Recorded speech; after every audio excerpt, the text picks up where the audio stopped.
এই জন্য মায়েরা শিবের মন্দিরে সবাই তো যান, প্রথমেই দেখবেন ঢুকতেই দুটো ষাঁড় থাকে না, একটা বা দুটো। ষাঁড়গুলোকে প্রণাম না করে আপনারা কোথায় যান? সোজা গিয়ে মন্দিরে বাবাকে প্রণাম করেন। বাবা কিন্তু এতে সন্তুষ্ট নয়। বাবা যেন মন্দিরের ভেতর থেকে বলতে চাইছে, যিনি ষাঁড় রূপে আমার দরজায় বসে আছে তিনি ভগবান নারায়ণ, তোমার ভগবান আমার ভগবান, তাকে আগে প্রণাম করো, তারপর মন্দিরে গিয়ে আমাকে প্রণাম করো। এই জন্য এবার থেকে যখনই আপনার শিব মন্দিরে যাবেন মাথায় রাখবেন, প্রথমে আপনার ষাঁড়কে প্রণাম করবেন, তারপর আপনার বাবাকে প্রণাম করবেন। তো ত্রিপাসুরকে হত্যা করলো, গয়াসুর দেখলো আমার বাবাকে অন্যায়ভাবে নারায়ণ হত্যা করলো, তাহলে কি হলো? ব্রহ্মার ধ্যান করলো। ব্রহ্মা খুশি হয়ে বলল, বলো ত্রিপাসুর তুমি কি চাও? বলে অমরত্ব চাই। বলে অমরত্ব দেবতাদের জন্য নয়, অমরত্ব দেবতাদের জন্য, এমনি অসুরদের জন্য নয়। তাহলে আমাকে এমন ক্ষমতা দাও যে আমার সঙ্গে পৃথিবীতে যেন কেউ ক্ষমতায় না পেরে ওঠে।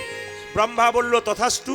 ব্রহ্মার বরে ক্ষমতা পেয়ে গয়াসুর কি করলো? স্বর্গের যত দেবতাদের কাছে তাদের তাড়িয়ে দিল। সব দেবতারা ভগবান বিষ্ণুর কাছে কেঁদে কেঁদে বলল, প্রভু এবার আমাদের উপায় করে দাও। গয়াসুর যা অত্যাচার শুরু করেছে, আর আমরা এখানে থাকতে পারবো না। ভগবান বিষ্ণু গয়াসুরকে ডেকে বলেন, গয়াসুর তুমি আমার কাছে এসো। গয়াসুর এসে যেন ভগবানের চরণে বসলো, সঙ্গে সঙ্গে সঙ্গে সঙ্গে ভগবান বিষ্ণু বলল, গয়াসুর তুমি পৃথিবীর ইতিহাসে নাম রাখতে চাও? বলে হ্যাঁ। তবে চলে যাও মর্তধামে শিলারূপে, তোমার মধ্যে মানুষ পিণ্ড প্রদান করবে, 7 বংশ উদ্ধার হয়ে যাবে। এবার গয়াসুরের স্ত্রীর নাম হচ্ছে বেনালি, মানে বেনাগার যাকে আপনারা বলেন। ওই বেনালি কেঁদে কেঁদে বলছে, স্বামী ডাক্তারের স্ত্রী ডাক্তারের স্ত্রী ডাক্তার না হলেও তাকে ডাক্তারিনী বলে, মাস্টারের স্ত্রী মাস্টার না হলে মাস্টারিনী বলে, তা তুমি যদি মর্তধামে চলে যাও আমার কিছু ব্যবস্থা করে দাও। সঙ্গে সঙ্গে গয়াসুর বলল, তুমি আমার আগে বেনাগাছ রূপে মর্তধামে পুকুরহাটে থাকবে, প্রথমে তোমার মধ্যে মানুষ পিণ্ড প্রদান করবে, তারপর গয়াতে গিয়ে আমাকে পিণ্ড প্রদান করবে। ওই জন্য আগে আপনারা গয়াতে বেনাগাছে দেন, তারপর আপনারা কি করেন? গয়াতে গিয়ে পিণ্ড প্রদান করেন। এই জন্য গয়াতে পিণ্ড প্রদান করা হয় বাবা। এবার আপনারা প্রশ্ন করবেন, আমি যে ভালো কর্ম করলাম না খারাপ কর্ম করলাম আমার সঙ্গে যাবে কি করে? এই যে বলছে, পুষ্পের গন্ধ যেমন বাতাসে ছড়ায়, মানুষের আত্মার সঙ্গে মানুষের কর্মফল চলে যায়। আপনি 60 বছর বাঁচলেন, কতগুলো ভালো করলেন কতগুলো খারাপ করলেন, আপনার আত্মার সঙ্গে কিন্তুই চলে গেল। এই জন্য আপনারা এই তত্ত্বগুলো জানতে পারলেন যে শ্রাদ্ধ বাড়িতে এসে আমরা কেন কীর্তন শুনব। মহাপ্রভু চলে গেছেন বলে নবদ্বীপে সবাই কাঁদছেন, আর কেঁদে কেঁদে সচিমাতা বলছে, সচিমাতা কেঁদে কেঁদে যাকে দেখছে তাকে বলছে, হাগো আমার নিমাই চলে গেছে, তোমরা দেখেছ নাকি? দেখেছ না? কৃষ্ণ একজনকে শ্রদ্ধা করার জন্য আপনারা এখানে এসেছেন, একটু তত্ত্বের কথা জানতে হবে যে যিনি চলে গেলেন তিনি কোথায় গেলেন। আমরা জানি মৃত্যুর পরে কেউ নরকে যায়, কেউ স্বর্গে যায়। তাহলে যিনি চলে গেলেন উনি কোথায় গেলেন, আমরা কোথায় যাব, আপনারা কোথায় যাবেন?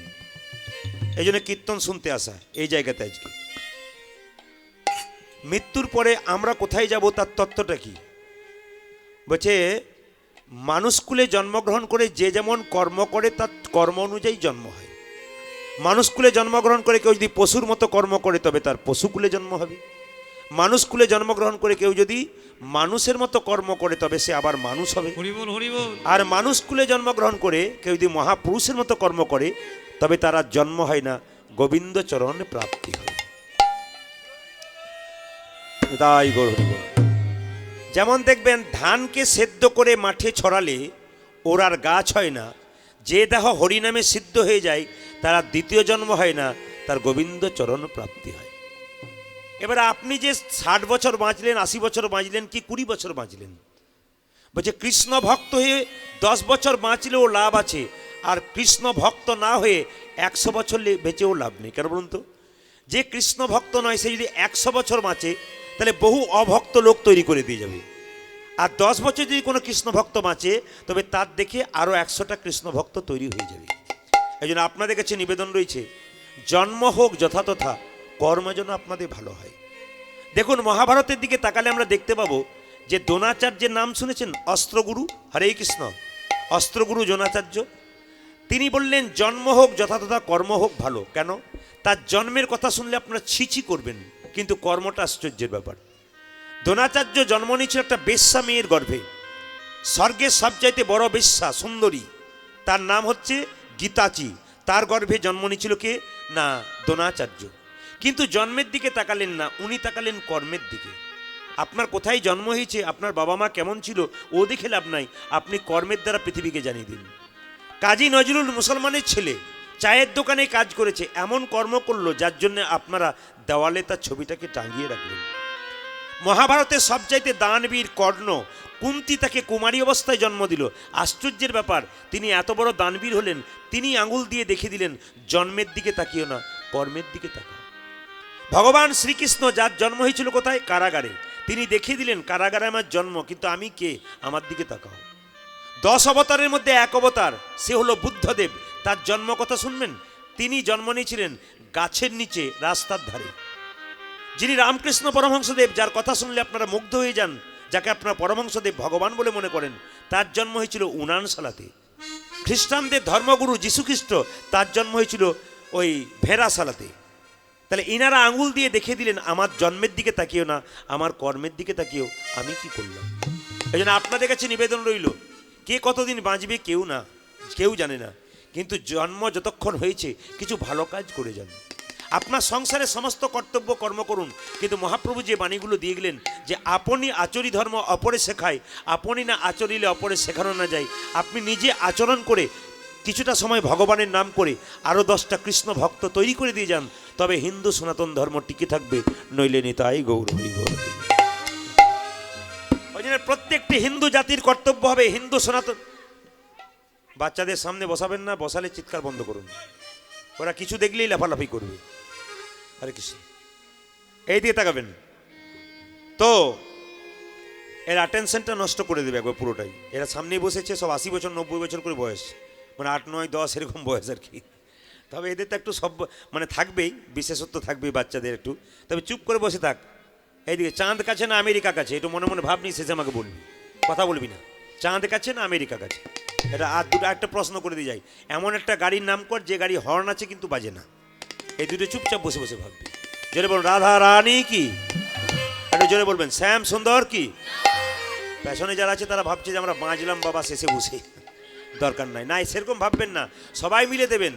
আরে বাবা, দোকানে গেলে দেখবেন সিসিটিভি ক্যামেরা থাকে, আপনি সিসিটিভি ক্যামেরার আওতায় আছেন, ধরা পড়ে যাবেন। এখানে প্রদীপ পাল দেখতে পাবেন, আপনি হাত তুলছেন না, বলছেন না। একজন দেখতে পাবেন, তিনি ভগবান, তার সিসিটিভি ক্যামেরা প্রচুর লাগানো আছে, আপনি ধরা পড়ে যাবেন।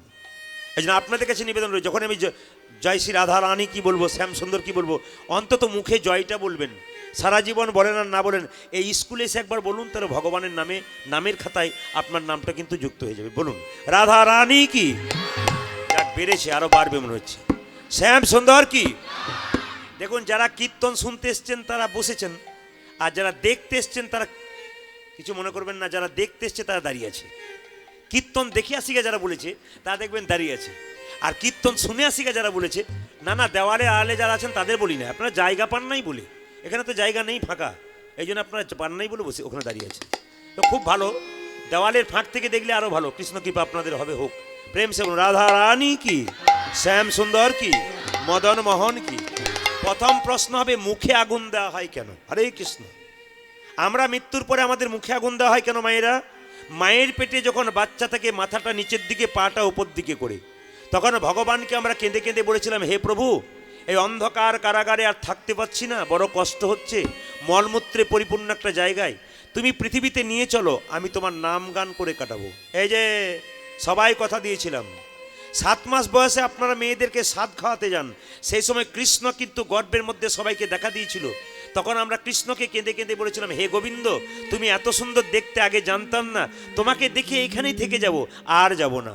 ভগবান বলেছিল, এই বোকা, 10 মাস 10 দিন পেরিয়ে গেলে তুই যদি পৃথিবীতে না যাস, তুইও মরবি, তোর মাকে মারবি, শেষে তুই পাপের ভাগী হয়ে যাবি। এই জন্যে আমাদেরকে বলেছিল, হে এই যে আমাদেরকে বলেছিল, পৃথিবীতে যা, জন্মের পরে তো 2টো চোখ হবে, একটা ডান চোখ, একটা বাম চোখ। গুরু কৃপার বস্তু সাধন ভজন করে, মানে গুরুমন্ত্র জপ করে, আর একটা চোখ পাবি, সেই চোখটার নাম হচ্ছে জ্ঞান চক্ষু। যখনই জ্ঞান চক্ষুর উদয় হবে, তখনই গোবিন্দ কৃপা আমাদের হয়ে যাবে। সবাই লক্ষ্য করুন, কথা দিলাম মায়ের গর্ভে আমরা ভগবানকে ডাকবো, কথা দেওয়ার পর আমরা সংসারে এসে মায়ের মায়াতে, সংসারের মায়াতে সব ভুলে গেলাম। তখন থেকে আমাদের ভুলে গেলাম বলে মুখে আগুন দিয়ে পবিত্র করে তারপর নিতাই গৌর হরি বল করা হয়, এই জন্য মুখে আগুন দেওয়া হয়। আচ্ছা মায়েরা, গয়াতে পিণ্ড দেন তো নাকি? গয়াতে পিণ্ড দেয় তো, সবাই দেয়। আচ্ছা, বেনা গাছে জল আপনাদের দেয়? বেনা গাছে, পুকুর ঘাটে, ওই বেনা গাছটাকে আর গয়াটাকে, আসলে গয়াসুরের বাবা, গয়াসুর ছিল একজন অসুর, তার বাবার নাম ছিল ত্রিপাসুর। তো গয়াসুরের সঙ্গে ভগবানকে ধরবার যন্ত্র আছে মা। হরে কৃষ্ণ। আশ্রয় লইয়া ভজে যে তারে কৃষ্ণ নাহিতে যে বাকি সব মরে অকারণ। প্রত্যেকটা জীবের একটা করে আশ্রয়ের দরকার আছে। এই যে আপনারা কীর্তন শুনতে বসছেন, প্যান্ডেলের নিচে যারা বসছেন তারা কুয়াশা পাবেন না, প্যান্ডেলের বাইরে বসছেন যারা তারা কুয়াশা পাবেন না। বর্ষাকালে যাচ্ছেন, বৃষ্টি পড়ছে, আপনি ছাতা নিয়ে যাবেন, কম ভিজবেন। যে ছাতা নেবে না সে তো গোটাটাই ভিজবে। ধর্মের ছাতাকে সঙ্গে করে কেউ যদি রাস্তা দিয়ে চলে যায় তার আর কোনো চিন্তা নেই। ভগবানকে ধরে যারা থাকে তাদের আবার চিন্তার কি আছে? পঞ্চপাণ্ডবের মধ্যে যুধিষ্ঠির, তিনি বড় ভাই, স্থির ছিলেন, শান্ত ছিলেন, ভগবানকে পেলেন। দুর্যোধন শত ভাইয়ের দাদা, সে চঞ্চল ছিল, ভগবানকে হারালেন। এই জন্য এই সংসারে যে ব্যক্তি খুব চঞ্চল তার জীবনে উন্নতি নাই। এ সংসারে যে ব্যক্তি খুব স্থির তার জীবন উন্নতি আছে। এ সংসারে যে মেয়ে দেখবেন খুব ঠান্ডা মেজাজের, তার সংসার দেখবেন দিনের পর দিন আনন্দে ওঠে। আর যে মেয়ে দেখবেন খুব চঞ্চল, দেখবেন তার সংসারে দুঃখ বেড়ে যায়। কেন বলুন তো? যে মেয়ে খুব চঞ্চল, তরকারিতে দুবার নুন দেবে, লোকের কাছে গাল খাবে, নিয়ম। তরকারি কাটতে গিয়ে আঙুল কাটবে, চঞ্চল, এটা নিয়ম। এই জন্য বলি স্থির যারা হয় তারা ভগবানকে পায়, আর চঞ্চল যারা হয় এদিক ওদিক করতে করতে নিতাই গৌর হরিবোল হয়ে যায়। এই জন্য আপনাদেরকে বলে রাখি, ভগবানকে ধরার যন্ত্রটা কি? আশ্রয় লইয়া ভজে যে তারে কৃষ্ণ নাহিতে যে বাকি সব মর কারণ। প্রত্যেকটা জীবের একটা করে আশ্রয়ের দরকার আছে। যেমন আপনার মুর্শিদাবাদে গ্রাম বাংলার মানুষ আপনারা জানবেন, বাড়িতে কলাই ভাঙার জাঁতা আছে না নাই? জোরে বলুন। হ্যাঁ না না আছে। আচ্ছা, কলাই ভাঙার জাঁতাতে কটা ফুটো থাকে? চারটে ফুটো থাকে। যাক, দু চারজন দুটো বললো, বাকি সব বলছে হ্যাঁ, কি ভক্তি ভরে বলছি। আপনি কি আর ভুল বলবেন? আমি যখন চারটে বলেছি তখন দু চারজন হ্যাঁ, ভুল বলেনি। আচ্ছা মায়েরা, এটা করলে হবে না, এই জন্য কীর্তন করতে করতে মাঝে মাঝে আমি ভুল বলে দেবো, আর আমি চুপ করে থাকবো, দেখি আপনারা ঠিক করতে পারেন কিনা, তবে কীর্তন শোনা সার্থক করছে। এই জন্য টেস্ট করে করে মাঝে মাঝে দেখতে হয়। কলাই ভাঙা জাতাতে দুটো করে ফুটো থাকে, মাঝে একটা পাশে একটা, তাই তো? মাঝের ছিদ্রতে কি বলা হয়? কাঠের গঞ্জ। পাশের ছিদ্রতে কলাইয়ের দানাগুলোকে ভরে জাঁতাটাকে বনবন বনবন করে ঘোরান।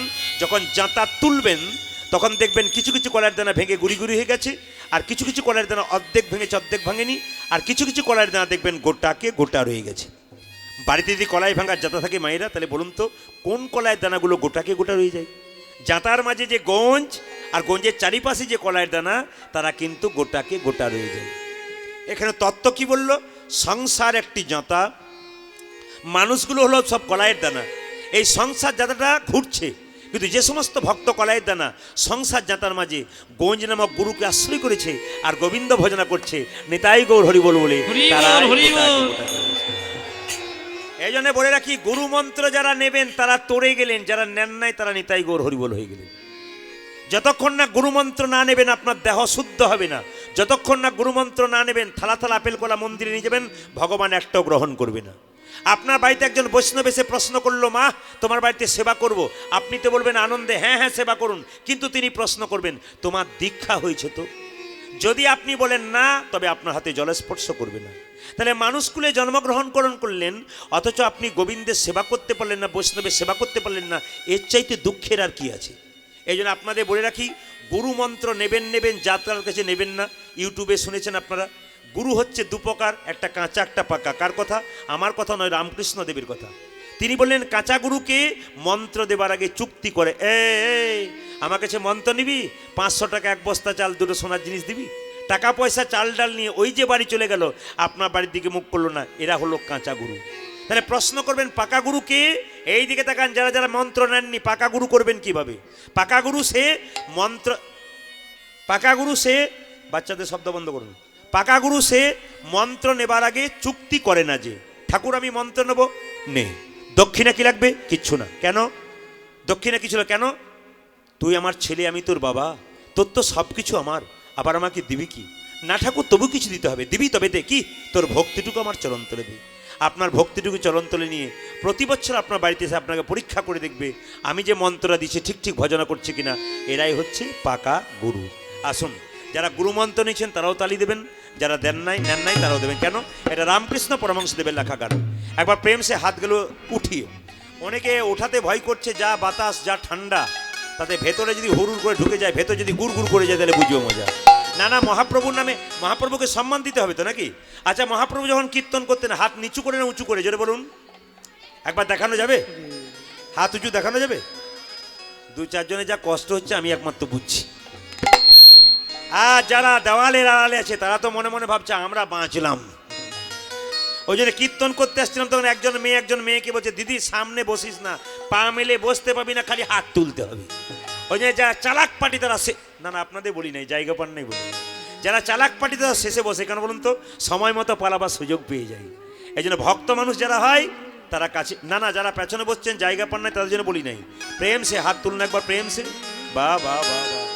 আচ্ছা বেশ, মহাপ্রভু যখন কীর্তন করতেন, বেশ, মহাপ্রভু যখন কীর্তন করতেন তখন হাতটা তুলে থাকতেন তো।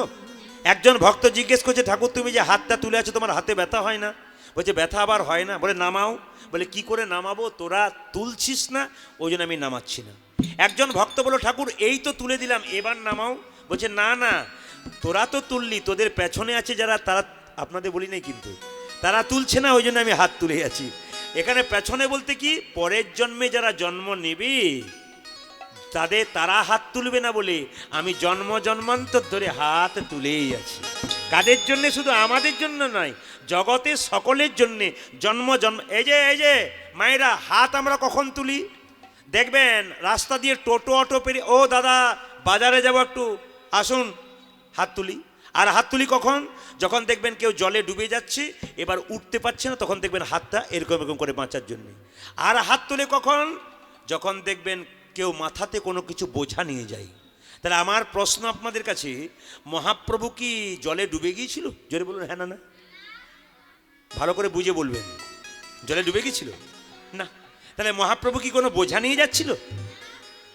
এইখানেই ভুল। মহাপ্রভু বোঝা নিয়ে যাচ্ছিল। প্রদীপ বাবু, মহাপ্রভু যদি বোঝা নিয়ে যাচ্ছিল, দেখতে পাচ্ছি না কেন? কি করে দেখবেন? দেখার মতো চোখ থাকা চাই। কেন? এক ট্রাক বালিতে যদি এক হাত চিনি ছুঁড়ে দেওয়া যায়, আর চিনি আর বালি যদি একসঙ্গে মিশিয়ে দেওয়া যায়, চিনিকে কি কেউ পারে চিনিতে এক ট্রাক বালিতে? আপনারা বলবেন কেউ পারে না, একজন পারে, পিপিলিকা পারে চিনিকে চিনিতে এক ট্রাক বালিতে। পিপিলিকার মতো যারা গৌর ভক্ত, একমাত্র তারা গৌর গোবিন্দকে চেনে, বাকি কেউ চিনতে পারে না। এই যে বোঝাটা ছিল কি, মহাপ্রভু হাতে বোঝা ছিল, দেখতে পাচ্ছি না কেন? সব জিনিস দেখা যায় না। কেন দেখা যায় না? জন্মের সময় দুটো চোখ হয়, একটা ডান চোখ একটা বাম চোখ, কিন্তু এটাতে ভগবান দেখা যায় না। গুরু কৃপার বস্তু সাধন ভজন করে জ্ঞান চক্ষু হয়, তখন আপনারা ভগবানকে দেখতে পান। তো এই বোঝাটার নাম কি? যেমন বাবা যদি মেয়ের বাড়ি যায়, আপেল কলা লেবু মিষ্টি থলেতে নিয়ে যায়, এটা দেখা যায়, কিন্তু বাবা মেয়ের জন্য আরেকটা জিনিস নিয়ে যায়, ওটা আপনারা দেখতে পান কি বলুন তো? প্রেম আর ভালোবাসা। মহাপ্রভু কি করছে? দুটো হাত তুলে প্রেমের বোঝা নিয়ে আমাদের জন্য জীবের দাঁড়ে দাঁড়ে ঘুরছে। আজকে লীলাটির নাম মাথুর লীলা। ভগবান শ্রীকৃষ্ণ রাধাকে ছেড়ে 100 বছরের জন্য মথুরায় গেলেন কেন? হরে কৃষ্ণ। মায়েরা মা কালীকে মা বলেছেন, মা দুর্গাকে মা বলেছেন, মা মনসাকে মা বলেছেন, একজন বলুন তো রাধাকে কেউ মা বলেছেন? জোরে বলবেন হ্যাঁ না। আমার কথার উত্তরগুলো একটা একটু করে দেবেন, তাহলে আমি খুশি হব। রাধাকে কেন মা বলা হয় না, এর থেকে আপনি পেয়ে যাবেন। আর কৃষ্ণ কেন রাধাকে ছেড়ে 100 বছরে যে চলে গেল, কার অভিশাপে, সেটাও ওখানে পেয়ে যাবেন। একদিন ভগবান কৃষ্ণ, আমি মাঝে মাঝে প্রশ্ন করব কেমন শুনলেন, কার কুঞ্জে গেল, কিভাবে গেল, মন দিয়ে শুনবেন। বলছে একদিন ভগবান কৃষ্ণ রাধারানীকে ছেড়ে বিরজার কুঞ্জে লীলা করতে গেছে। কার কুঞ্জে? বিরজার কুঞ্জে। তো শ্রীদামকে বলেছে, শ্রীদাম তুই দরজায় দাঁড়িয়ে থাক, আমি বিরজার কাছে রইলাম, যদি কেউ আসে আমার অনুমতি ছাড়া প্রবেশ নিষেধ। এখন লক্ষ্য করুন, নারদ কিন্তু দিনের পর দিন কি করে? নারায়ণ নারায়ণ করে। আচ্ছা মায়েরা বলুন তো, নারদকে চেনেন তো? জোরে বলুন হ্যাঁ না। চেনেন তো? এমনভাবে বলছেন যেন আপনাদের পাড়ার লোক। না, নারদকে আপনারা চেনেন, সে নারদ নয়। পাড়ায় পাড়ায় নারদ থাকে, আপনার কথা আমাকে, আমার কথা আপনাকে নিয়ে গন্ডগোল বাঁধায়। এ নারদ নয়। কোন নারদ? এ হচ্ছে ভক্ত আর ভগবানের মধ্যে যে মিলন করিয়ে দেয়, সে নারদ। এ নারদ কোন নারদ? নারদ, যার কথার হয় না রদ, তিনি হচ্ছেন নারদ। এই নারদ কি করলেন না, বিনা বাজাতে বাজাতে চললো কোথায়? বিরজার কুঞ্জের দিকে কৃষ্ণকে দেখবার জন্য। নারায়ণ নারায়ণ। নারদ গিয়ে শ্রীদামকে বলছে, শ্রীদাম ভগবান কোথায়? নারদ বলল বিরজার কুঞ্জ। নারদ শ্রীদামকে বলল ভগবান কোথায়? শ্রীদাম বলল বিরজার কুঞ্জে লীলা করছে। নারদ বলল দরজা ছাড়, একবার প্রবেশ করে দর্শন করে আসি। শ্রীদাম বলল না, ভগবানের নির্দেশ ছাড়া আমি দরজা ছাড়তে পারি না। তখন নারদমুনি বলল, ওরে শ্রীদাম তুই আমাকে দরজা ছাড়লি না, আমি এমন একজনকে পাঠিয়ে দেবো, যে এলে তুই দরজা ছাড়তে বাধ্য হবি।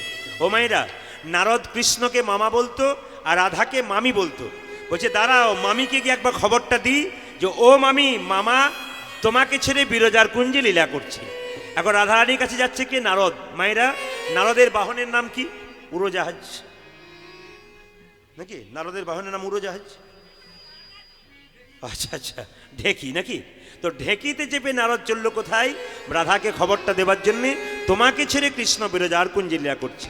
ও রাধা রানীকে নারদ প্রণাম করছে, আপনারা প্রণাম করেন, অপরাধ নেবেন না। আমরা যখন কীর্তন করতে যাই, মন্দিরের সামনে দাঁড়াই, তখন মাঝে মাঝে পরীক্ষা করে দেখি যারা প্রণাম করছে তারা ঠিক করছে কিনা। কিন্তু 100 জনের মধ্যে 99 জন মন্দিরে প্রণাম ভুল করছে।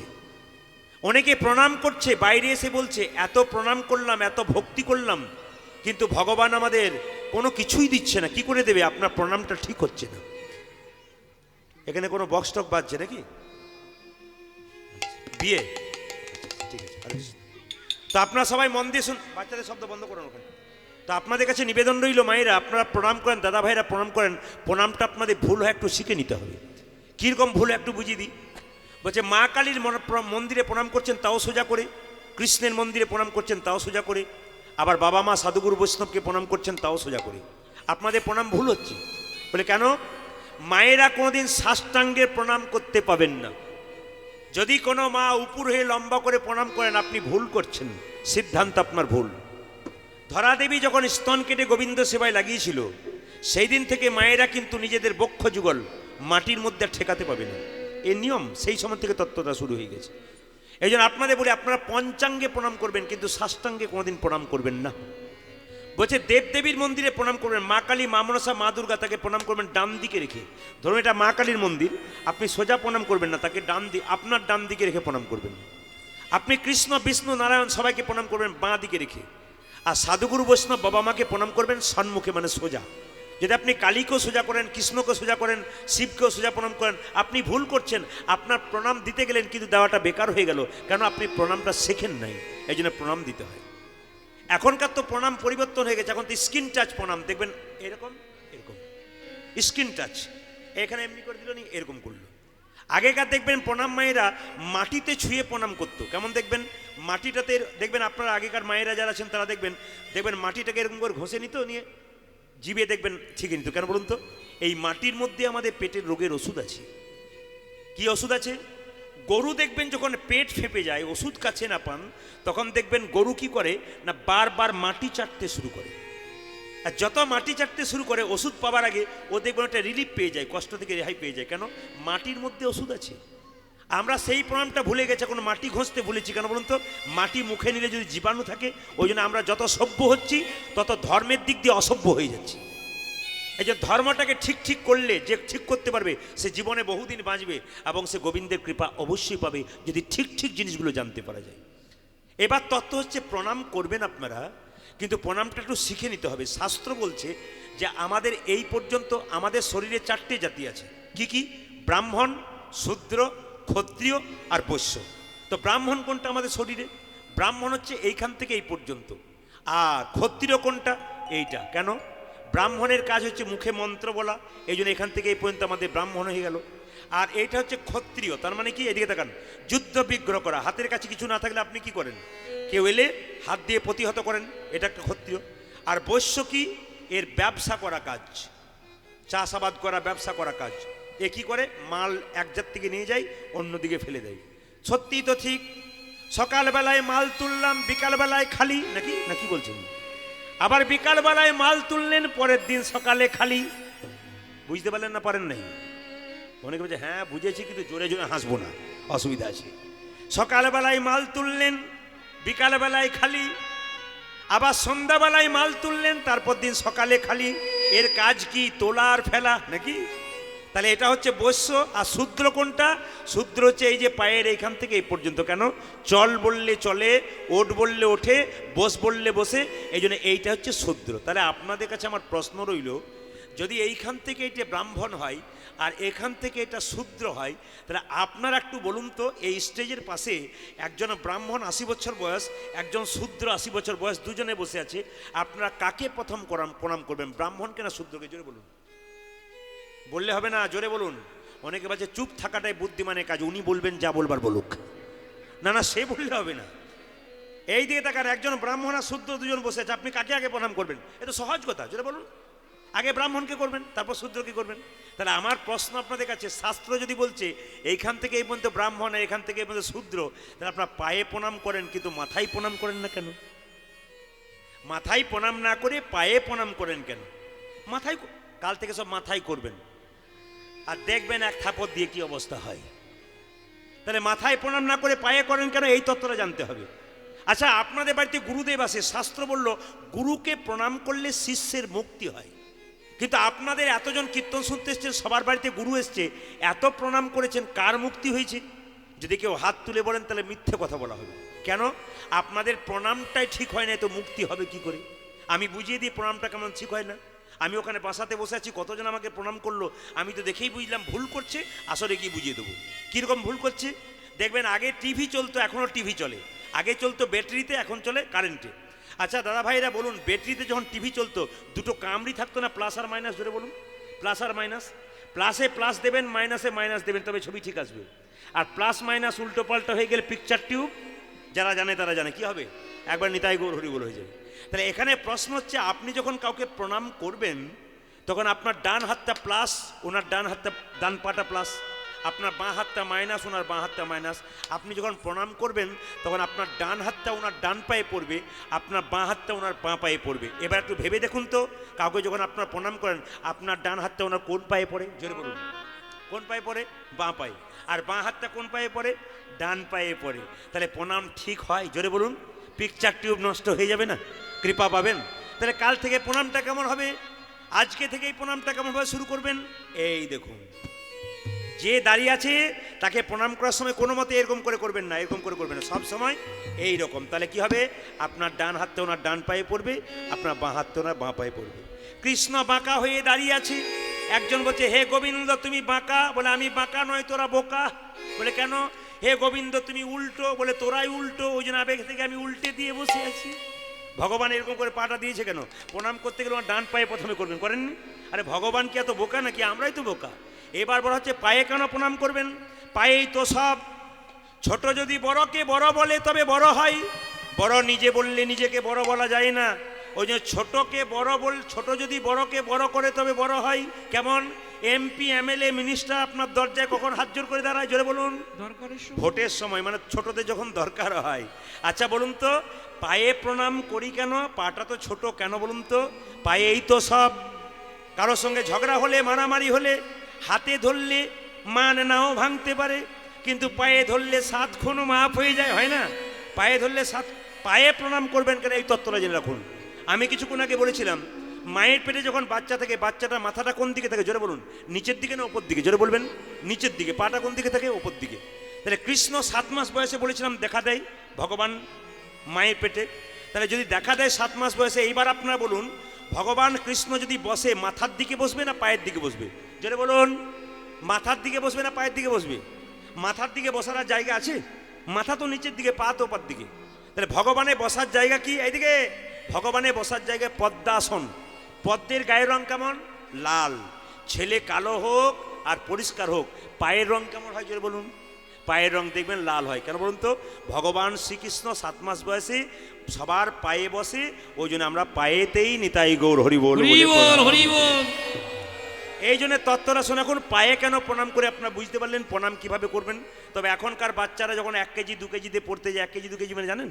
কেজি 1 কেজি 2, তখন মা কি বলে? প্রণাম তো জীবনে শেখায় না, এ খোকা, এরকম করে না? এ খোকা তার মানে কি? টাটা বাই বাই নাকি? না না, মা বলতে চাইছে এ খোকা আমাকে ভুলে যাস না বড় হয়ে গেলে। ছেলে তখন দেখবেন গাড়িতে চেপে এমনি এমনি করে, গাড়িতে চেপে দেখবেন এমনি এমনি করে। কেন বলুন তো? খেয়ে পরে মানুষ হতে দাও, একটু চাকরি পাই, তোমার মুখ আর আমি দেখবো না। এটার মানে তাই হয়ে যাচ্ছে। ভগবান শ্রীকৃষ্ণের কাছে আর রাধারানীর কাছে গিয়ে কেঁদে কেঁদে বলছে নারদমণি, মামি তোমাকে ছেড়ে মামা বিরজার কুঞ্জে লীলা করছে। রাধারানী খবরটা পেয়ে ছুটলো কোথায়? সীতা।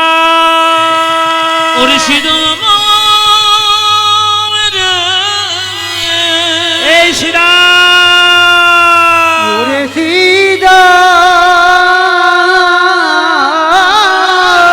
দরজা ছাড় সীতাম। সীতাম বলল দরজা ছাড়বো না। এইদিকে দেখান। সীতাম বলল দরজা ছাড়বো না। রাধারানী বলল, শ্রীদাম তুই যদি দরজা না ছাড়িস তবে আমি জোর করে ঢুকে যাব। শ্রীদাম বলছে, তুমি জোর করে ঢুকলো আমি তোমাকে ঢুকতে দেবো না, কৃষ্ণের অনুমতি ছাড়া কাউকে প্রবেশ নিষেধ, তোমাকে ঢুকতে দেবো না। রাধা বলছে, ঢুকতে দিবি না? রাধা জোর করে যেন ঢুকতে গেল, শ্রীদাম কি করলো, রাধারানীকে জোর করে মাটিতে আছাড় খেয়ে দিল। রাধারানী কেঁদে কেঁদে বলল, শ্রীদাম রে, তুই আমার সঙ্গে অসুরের মতো আচরণ করলি, তুই আমার সঙ্গে দৈত্যের মতো আচরণ করলি, ওই যে তোকে অভিশাপ দিলাম, তোর যেন দৈত্য কুলে জন্ম হোক, দৈত্য কুলে জন্ম, তোর যেন অসুর কুলে জন্ম হোক। জন্ম হোক। ও মায়েরা, শ্রীরাম জন্ম নিয়েছিল কোন কুলে? শঙ্কচূড় দৈত্য রূপে। আচ্ছা বলুন তো মায়েরা, তুলসীর স্বামীর নাম কি? শঙ্কচূড় দৈত্য। দেখবেন শঙ্কচূড় দৈত্য তুলসীর স্বামী হলো কেন? গণেশের অভিশাপ থেকে। তুলসী বারবার গণেশকে বিয়ের প্রস্তাব দিয়েছিল, গণেশ বলল আমি তোমাকে বিয়ে করব না। বারবার যখন প্রস্তাব দেয় গণেশ তখন অভিশাপ দেয়, তোমার দৈত্য স্বামী হোক। এই জন্য দেখবেন তুলসী পাতা গণেশের পুজোতে কোনোদিন যায় না। কেন বলুন তো? তুলসী অভিমান করে আর গণেশের দিকে কোনোদিন চায় না। ওই জন্য তুলসীর স্বামীর নাম হচ্ছিল শঙ্কচূড় দৈত্য। তিনি কে না? তিনি হচ্ছেন এই শ্রীরাম। শ্রীরাম তখন কেঁদে কেঁদে বলল, গো রাধে, তুমি যখন আমাকে অভিশাপ দিলে যে আমি দৈত্যকুলে জন্ম নেব, দৈত্যকুলে জন্ম নেওয়া মানে ভগবানকে ভুলে থাকা, আমিও তোমাকে অভিশাপ দিলাম। আমি যেমন ভগবানকে ভুলে থাকবো, তুমিও 100 বৎসরের জন্য গোবিন্দকে হারাবে। শুধু তাই নয়, তাই নয়, আর একটা অভিশাপ দিয়ে দিল, গো রাধে, তোমাকে বৃন্দাবনে এতদিন সবাই মা বলে ডাকতো, মা হয়ে তুমি সন্তানের সঙ্গে এমন আচরণ করলে, ওই জন্য অভিশাপ দিলাম, আজ থেকে পৃথিবীতে তোমাকে কেউ কোনোদিন মা বলে ডাকবে না। কোনোদিন কেউ মা বলে ডাকবে না। তাহলে মা কালীকে মা বলেছেন, মা দুর্গাকে মা বলেছেন, রাধাকে মা বলেন না কেন? কার অভিশাপ থেকে? জোরে বলুন। শ্রীরামের অভিশাপ থেকে। রাধারানী কেঁদে কেঁদে বলছে, শ্রীরাম রে, শ্রীরাম বাবা রে, আমি যদি মা হই না হই তাতে কোনো দুঃখ নাই, দুঃখ না, কিন্তু তুই আমাকে কৃষ্ণহারা হতে বলিস না, বলিস না। আমি যদি কৃষ্ণহারা হয়ে যাই তবে জীবনে কেমন করে বেঁচে থাকব? আমার ঘরে জ্বালা, বাইরে জ্বালা, সবে জ্বালা সহ্য করতে না পেরে গোবিন্দের চরণতলে এসে আমি আমার দেহটাকে শীতল করে নি। আমার গোবিন্দ যদি আমায় ছেড়ে চলে যায় তবে আমি কেমন করে বেঁচে থাকব? শ্রীরাম সঙ্গে সঙ্গে বলল, যে অভিশাপ একবার দেওয়া হয় সে অভিশাপ আর ফেরানো যায় না। তাই রাধারানী আজকে ললিতা সখীর কাছে কেঁদে কেঁদে বলছে, ললিতা রে, আমি একটা কৃষ্ণ প্রেমের বীজ রোপণ করেছিলাম, আমার মনে বড় আশা ছিল সেই বীজ হতে দুটো অঙ্কুর হবে, দুটো পাতা হবে, একটা সুখ, একটা শান্তি, কিন্তু কিছু হলো না। কৃষ্ণ বিরহ রূপী রৌদ্র এসে শুকিয়ে দিল। রাধারানী কেঁদে কেঁদে বলছে, ললিতা রে, তুইও কাঁদি, স্বামীও কাঁদি। ললিতা বলছে, আচ্ছা রাই, তোর গোবিন্দ যেদিন বৃন্দাবন ছেড়ে গেল সেদিন তাকে আটকাতে পারলি না কেন? তাকে তো আটক করে রাখতে পারতিস। এদিকে তাকাবেন, এ সংসারে কেউ যখন মারা যায় তাকে যখন বলো হরি হরি বল বলে শ্মশান ঘাটে নিয়ে যাওয়া হয়, বাড়ির লোকে কত কান্নাকাটি করে, বাঁশের মাচা ধরে। আপনারা বলুন তো, সে কি কখনো ফিরে আসে? রাধারানী বলছে, ললিতা রে, ললিতা রে, আমার গোবিন্দ যখন অক্কুরের রথে চেপে চলে যায়, চলে যায়, অক্কুরকে কেঁদে কেঁদে বললাম, তোমার নাম কে অক্রুর রেখেছিল? রেখেছিল, তোমার নাম তো ক্রুর রাখা উচিত ছিল, উচিত ছিল, তোমার নাম কে অক্রুর রেখেছে? কেঁদে কেঁদে ললিতা কি বলছে দেখুন, আচ্ছা রাধে, তুই কেন আটকাতে পারলি না? আমি অনেক চেষ্টা করলাম কিন্তু পারলাম না। কেন জানিস? আমি যেই না গোবিন্দ রথের উপরে চেপে চলে যাই, আমি রথের চাকার সামনে বসে পড়লাম, আর অক্রুরকে বললাম, অক্রুর, তুমি যদি আমার প্রাণনাথকে নিয়ে যাও তবে আমার প্রাণ রেখে কি লাভ আছে? তার সঙ্গে আমার প্রাণটাকে নিয়ে চলো। আমি প্রাচীন লোকের মুখে শুনেছি, কেউ যখন শুভযাত্রা করে, মরার যাত্রা দেখলে নাকি যাত্রা ভালো হয়। আমার বধূ বৃন্দাবন ছেড়ে মথুরায় চলল, আমি যদি চাকায় চাপা পড়ে মরে যাই, আমার মরা মুখ দর্শন করলে তার যাত্রা ভালো হবে। কত বিরহের কথা দেখুন, আমার মরা মুখ দর্শন করলে তার যাত্রা ভালো হবে। কিন্তু আমার গোবিন্দ কি করলো জানিস ললিতা? রথ হতে নামলো, রথ হতে নেমে এক হাতে গঙ্গা জল তুলসী পত্র, এক হাত আমার মাথায় দিয়ে বলল, গো রাধে, কেঁদে কেঁদে তুমি আমার যাত্রাপথ পিছিল করো না, করে দিও না। আমি তোমাকে কথা দিলাম, আজ যাব, কাল ফিরে আসব, কাল ফিরে আসব। ওরে ললিতা রে, আমার গোবিন্দের কথাটা কেমন জানিস? ব্যবসায়ী লোকের মতো আপনাদের মুর্শিদাবাদে আছে জানি কিনা, আমাদের বীরভূমে আছে। যত দোকান ব্যবসাদার আছে না, তারা দরজার ওপরে কি লিখে জানেন? আজ নগদ কাল ধার। আপনি 100 টাকা নিয়ে আজকে নগদ আনতে গেলেন, আপনি ভাবলেন কালকে আবার নগদ নেবো, কিন্তু যে না রাত্রি পেরিয়ে যাচ্ছে আবার লেখা রয়েছে আজ নগদ কাল ধার। আপনি কেমন বিদ্যা দেখুন। গোবিন্দ বলল আমি আজ যাব কাল ফিরে আসবো, যে না রাত্রি পোহাচ্ছে অমনি আবার আজ হয়ে যাচ্ছে, আমার গোবিন্দ আসছে না। তবে ললিতারে ললিতারে আমার গোবিন্দ যেদিন থেকে গেছে আমি 100 বছর স্নান করি নাই। স্নান করি না। মায়েরা রাধারানীর কষ্টটুকু একটু যন্ত্রণাটুকু অনুভব করুন। রাধারানী কেমন ভক্ত, এমনি ভক্ত হতে পেরেছে? ভগবান সবাইকে দেখা নাই, কিন্তু দেখা দেয় নাই, কিন্তু আলা ভোলা গোয়ালিনী রাধারানীর পাটাকে ধরেছিল, এমনি ধরেছিল? আরে বাবা, কর্মের জন্য ধরেছিল। আপনি কর্ম ভালো করুন, ভগবান আপনার কাছে নিশ্চয় আসবে। এই জন্য লক্ষ্য করুন কি বলছে, আমি আলা ভোলা গোয়ালিনী ওরে ললিতা রে, ললিতারে আমি 100 বছর স্নান করি নাই, স্নান করি না। 100 বছর জলে পা ধুই জলে নাই। পা ধুই না। ললিতা চমকে গিয়ে বললো 100 বছর স্নান করিস না? না। 100 বছর পা ধুস না? না। বলে কেন? আমার গোবিন্দ যেদিন বৃন্দাবনে যাবে না, তার আগের দিনে ভোরবেলায় আমাকে বলল, রাধে তুমি আমাকে কেমন ভালোবাসো? আমি আবার ঘুরে বললাম, এই তুমি আমাকে কেমন ভালোবাসো? ভগবান বলল, এত ভালোবাসা দিয়ে ভালোবাসার পরীক্ষা দিতে হবে। ভগবান শ্রীকৃষ্ণ আমাকে বলল, ওগো রাধে তোমার কি পরীক্ষা চাই? বললাম তোমার কোলে বসে আমাকে সাজিয়ে দাও। আমার কৃষ্ণ কি করলো জানিস? তার কোলে আমাকে বসালো, নিজের হাতে সিটিতে সিঁদুর পরাইয়ে দিল, পরায়ে দিল, নয়নে কাজল পরাইয়ে দিল, পরায়ে দিল, বেনি মাধব নিজের হাতে আমার বেনি বেঁধে দিল। বেনি বেঁধে দিল। গোবিন্দকে পাবার জন্য কতজন কত যোগী ঋষি ধ্যান করে, তারপর গোবিন্দের চরণ পাই। সেই গোবিন্দ আমার চরণে নিজের হাতে আলতা পরিয়ে দিল, আলতা পরায়ে দিল। কেঁদে কেঁদে বলল, রাধে ওগো রাধে আমি এই যে তোমাকে সাজিয়ে দিলাম, আজ যাব কাল ফিরে আসবো, তুমি যেন এগুলোকে ধুয়ে মুছে পরিষ্কার করে দিও না। ওই যে আমার গোবিন্দ বলে গেছে আজ যাব কাল ফিরে আসবো, 100 বছর এলো না বলে আমি স্নান করি নাই ললিতারে। আমি স্নান করি না ললিতারে।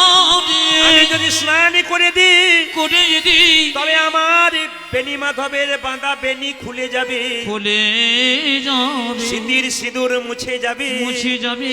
আমি যদি পা ধুয়ে দিই তবে চরণের আলতা মুছে যাবে। ললিতারে আমার গোবিন্দ চলে গেছে ঠিক কথা, আমি নয়নের কাজলের মধ্যে কৃষ্ণ দেখতে পাই, আমি সিঁতির সিঁদুরের মধ্যে কৃষ্ণ দেখতে পাই, আমার বেনির মধ্যে কৃষ্ণ দেখতে পাই, আমার চরণের আলতার মধ্যে কৃষ্ণ দেখতে পাই। ললিতা বলছে, তুই যদি ওই চিহ্নগুলোর মধ্যে কৃষ্ণ দেখতে পাস তবে কাঁদিস কেন? বলছে, আমি ওই জন্যে কাঁদি না। আমি কেন কাঁদি জানিস? আমার গোবিন্দ যদি কোনোদিন ফিরে আসে, 100 বছর স্নান করি নাই বলে সিঁদুর দেখাতে পারবো, 100 বছর স্নান করি নাই বলে বেনি মাধবের বেনিটা দেখাতে পারবো, 100 বছর পা ধুই নাই বলে আমি চরণের আলতা দেখাতে পারবো, কিন্তু আমি দুটো জিনিস দেখাতে পারবো না। কোন দুটো জিনিস? নয়নের কাজল দুটো। কেন? কৃষ্ণ বললে কেঁদে কেঁদে আমার নয়নের কাজল মুছে গেছে। আপনারা যতজন কীর্তন শুনতে এসছেন তাদের কাছে আমার বিনীত নিবেদন রইল, বাচ্চাদের চুপচাপ বসিয়ে দিয়ে সুন্দর কথাগুলো শুনুন। রাধারানী কাঁদে, আপনারাও কাঁদবেন, আমরাও কাঁদবো। তবে মায়েরা সংসারের জন্য কাঁদবে না, কাঁদবে যদি ভগবানের জন্য কাঁদবে। ছেলের জন্য কাঁদবে, মেয়ের জন্য কাঁদবে, ছেলে শেষে প্রশ্ন করবে তুমি আমার জন্য কি করেছো? দেখে নেবেন প্রতিদান আপনারা এটাই পাবেন। আপনি ছেলের জন্য মেয়ের জন্য এত করবেন, শেষ বয়সে আপনাকে ছেলে মেয়ে বলবে তুমি আমার জন্য কি করেছো? আপনি বলবেন আহ, যার জন্যে করি চুরি সে কিনা বলে চোর। কিন্তু ভগবানের জন্য কেউ যদি এক ফোঁটা জল ফেলে, বাবা ভগবান কারো ঋণ রাখে না, ঋণ একদিন পরিশোধ করবে। ছেলের জন্য কাঁদবেন, সংসারের জন্য কাঁদবেন, আপনার চোখ থেকে জল পড়বে, সেই জলটা দেখবেন চোখের কোনা দিয়ে পড়বে, সেই জলটা স্পর্শ করবেন দেখবেন গরম লাগবে, সেই জলটা মুখের মধ্যে প্রবেশ করলে নোনা নোনা ভাব লাগবে। কিন্তু কেউ যদি কৃষ্ণের জন্য কাঁদে, তার চোখের জলটা কোনদিন চোখের কোণ দিয়ে পড়ে না, চোখের মাঝ দিয়ে পড়ে। সে জল গরম হয় না, শীতল হয়। সে জল মুখের মধ্যে প্রবেশ করলে নোনা নোনা ভাব লাগে না, মিষ্টি মিষ্টি ভাব লাগে। এই যে নারদমুনি ভগবানকে প্রশ্ন করেছিল, প্রভু ভক্ত তোমাকে কি দিলে খুশি হয়? মায়েরা থালা থালা আপেল কলা মন্দিরে দিন, ভগবান খায়। জেনে বলুন হ্যাঁ না না, একটু জেনে বলুন। অনেকে ভাবছে আমার হাতে খায়, ভগবান খায়। তাহলে ভগবান যদি খায় না, কাল থেকে নিয়ে যাবেন না। না না, ভগবান খায় না নয়, ভগবান দেখে। কি আপেল কলা লেবু যে নিয়ে এলো, প্রেমের ভাবে নিয়ে এলো না অহংকারের ভাবে নিয়ে এলো? শত ভাইয়ের দাদা দুর্যোধন কৃষ্ণকে নিমন্ত্রণ করেছিল, এমন খাবার খাওয়াবো বাপ জন্মে খাওনি। ভগবান মনে মনে ভাবলো, দুর্যোধন আমি তো জানি তোমার অহংকারের সেবা, শতব্যঞ্জন তৈরি করলো, আমি তোমার বাড়ি যাব, নিমন্ত্রণ রক্ষা করব, কিন্তু খাবো না, খিদে থাকবে পেটে, ঢেকুর তুলে চলে আসবো, কারণ আমি অহংকারের সেবা গ্রহণ করি। করেছিল কার বাড়িতে মা? বিদুরের বাড়িতে গিয়ে বিদুরের স্ত্রীর কাছে, পরাশরীর কাছে ওই কলা বাদ দিয়ে কলার খসে খাইছিল। কেন? প্রেম ছাড়া ভগবানকে পাওয়া যায় না। যেখানে আপনার প্রেম থাকবে, ভক্তি থাকবে, ভগবান আসবে। ওই যে নারদ ভগবানকে প্রশ্ন করলো, প্রভু ভক্ত তোমাকে কি দিলে খুশি হও? আপেল কলা লেবু? বলছে না। তাহলে কি দিলে খুশি হও? বলছে কোনো ভক্ত যদি একটু ফুল দেয় আমার চরণে, আমি খুশি হয়ে যাই। আচ্ছা প্রভু, যদি ফুল কারো না থাকে কি দেবে? বলছে একটা তুলসী পাতা আমার চরণে দেবে। আচ্ছা প্রভু, ধরো কোনো ভক্তের কাছে তুলসী পাতা নেই, সে তোমাকে কি দেবে? যদি তুলসী পাতা নাই বা রইল, দুফোঁটা গঙ্গার জল দেবে, তাতেই খুশি হয়ে যাব। আচ্ছা প্রভু, গঙ্গার জল তো সবার কাছে থাকে না, তা গঙ্গা জল না থাকলে কেউ কি দেবে? ওগো নারদ মুনি, নাই বা রইল গঙ্গা জল, নাই বা রইল চন্দন, নাই বা রইল তুলসী পাতা, যদি কেউ ভক্তি চন্দন আমার চরণে দেয়, যদি কেউ মন তুলসী আমার চরণে দেয়, গঙ্গা জল নাই বা রইল। প্রত্যেকটি ভক্তের শরীরে দুটি নদী দিয়েছে, একটি গঙ্গা, একটি যমুনা। এই নয়নের জলে যদি কেউ আমার চরণ ধুয়ে দেয়, তাকে আমার দাস হতে হয় না, আমি তার দাস হয়ে যাই। কি সুন্দর কথা বললেন দেখুন। ওই জন্য আপনাদের কাছে নিবেদন রইল, যদি কাঁদতে হয় ভগবানের জন্য কাঁদবেন। দেখবেন কৃষ্ণের জন্য গিয়ে মন্দিরে 5 মিনিট কাঁদুন, দেখবেন ভেতরে যত যন্ত্রণা আছে সব পরিষ্কার হয়ে যাবে। আর সংসারের জন্য যত কাঁদবেন না, তত ব্যথা যন্ত্রণা আপনার বাড়বে। ওই জন্য মন্দিরে গিয়ে ভগবানকে বলুন, প্রভু একাই এসেছি, একাই যেতে হবে, সংসারের দায়িত্ব তুমি আমাকে দিয়েছো, আমাকে কর্তব্য কর্ম করতে হবে, কিন্তু আসল কর্তব্য যেন ভুলে না যাই, তোমার নাম করতে যেন না ভুলে যাই। রাধারানী কেঁদে কেঁদে বলছো, ললিতারে আমার অবস্থা কেমন জানিস?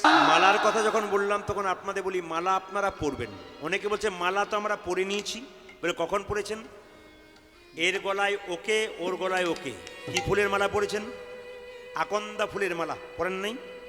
যাদের বিয়ে হয়েছে তারা পড়েছে, যাদের হয় নাই তাদের পরবার জন্য খুব আশা। কিন্তু মাকন্দা ফুলের মালা যে পড়েছে সে জানে মালার কত জ্বালা। সংসার যারা করে নাই তাদের কষ্ট, আর যারা করেছে তাদের এক কষ্ট। ও মায়েরা, এই সংসারের যে মালাটা পড়েছেন সেই মালাটার জ্বালাটা কমাতে গেলে আপনাকে কি করতে হবে? তুলসীর মালা পড়তে হবে। একজন হিন্দু চেনা যায় কিভাবে? এইদিকে তাকাবেন। একজন হিন্দু চিনবে কি করে? তুলসীর মালা দেখে। একজন হিন্দু চিনবে কি করে? তিলক দেখে। একজন হিন্দু দেখবে কি করে? চৈতন্য দেখে। আচ্ছা বাবা, এই যে আপনারা চৈতন্যটা নেন, চৈতন্য রাখে না? রাখে না? যেটা বলুন টিকি, যেটাকে বলা হয়, কেন রাখে? দেখবেন অ্যান্টেনা থাকলে ছবি আসে না? অ্যান্টেনা ছিল না, টিভির ভেতরে ছবি আসতো। এই চৈতন্যটাকে তত্ত্ব বললো অ্যান্টেনার মতো। কেন? এই দিকে তাকাবেন। চৈতন্যটা অ্যান্টেনার মতো কেমন? যত চৈতন্য রাখবে তার কি হবে না, হৃদয় মাঝে রাধা গোবিন্দের ছবিটা তার পরিষ্কার হবে, এই জন্য চৈতন্য নেই। এবার দেখবেন আমাদের হিন্দুদের সবচাইতে লজ্জার ব্যাপার, কেউ যদি একটু চৈতন্য নেয়, কেউ যদি একটু মালা তিলক করে, তাহলে পাশের বাড়ির লোকটা বলে, বাবা রে কি বড় ভক্ত হয়ে গেল রে। না না, এইটা আমাদের লজ্জার ব্যাপার, হাসির ব্যাপার নয়। এই সমস্ত লোকগুলোর পিঠের চামড়া তুলে দেবেন, তবে কৃষ্ণ ভক্তগুলো বেঁচে থাকবে। এই সমস্ত লোকগুলো হিন্দু ধর্মগুলোকে নষ্ট করছে, যার ঠাট্টা করে করে বেড়ায়।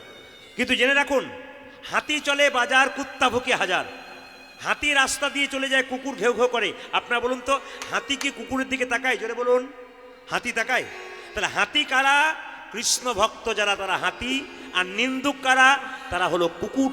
এদের দিকে আপনারা তাকাবেন না। তবে শুনে রাখুন, যারা নিন্দুক লোক তারা সবসময় নিন্দা খুঁজে বেড়ায়।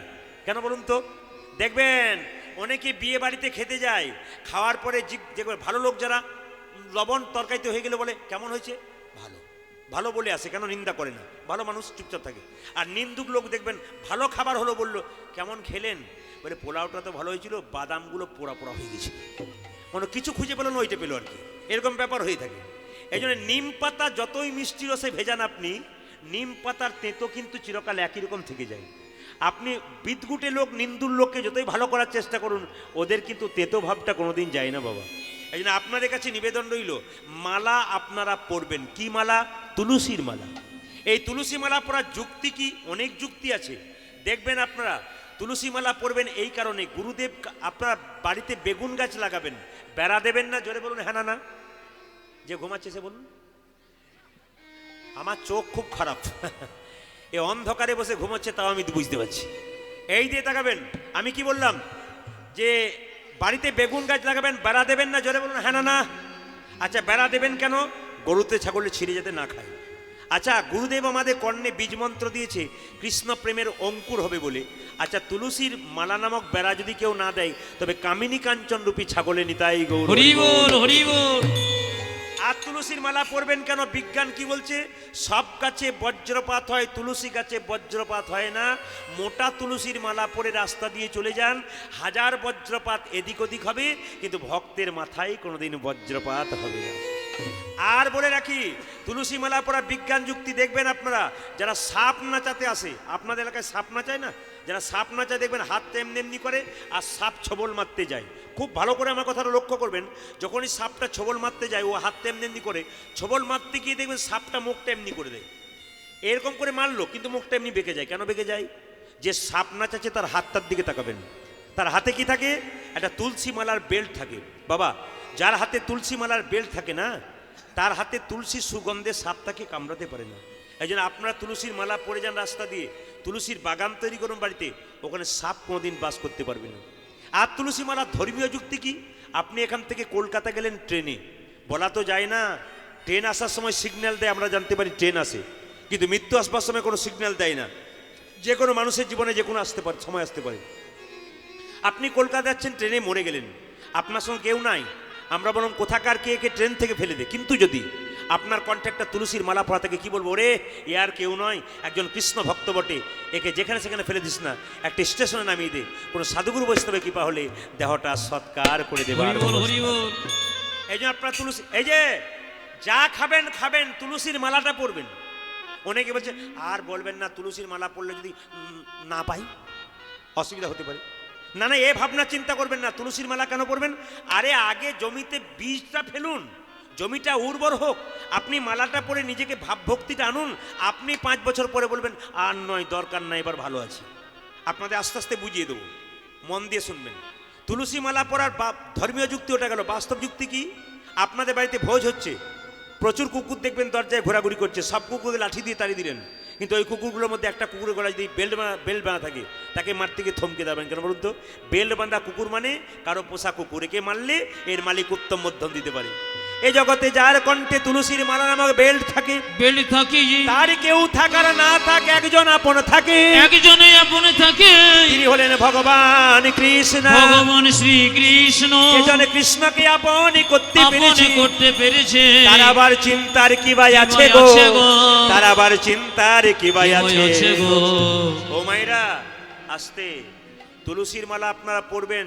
বলে দিই আপনাদেরকে, দেখবেন আপনার জলকে পরিষ্কার করতে গেলে, জীবাণুমুক্ত করতে গেলে ব্লিচিং পাউডার দিতে হয় না?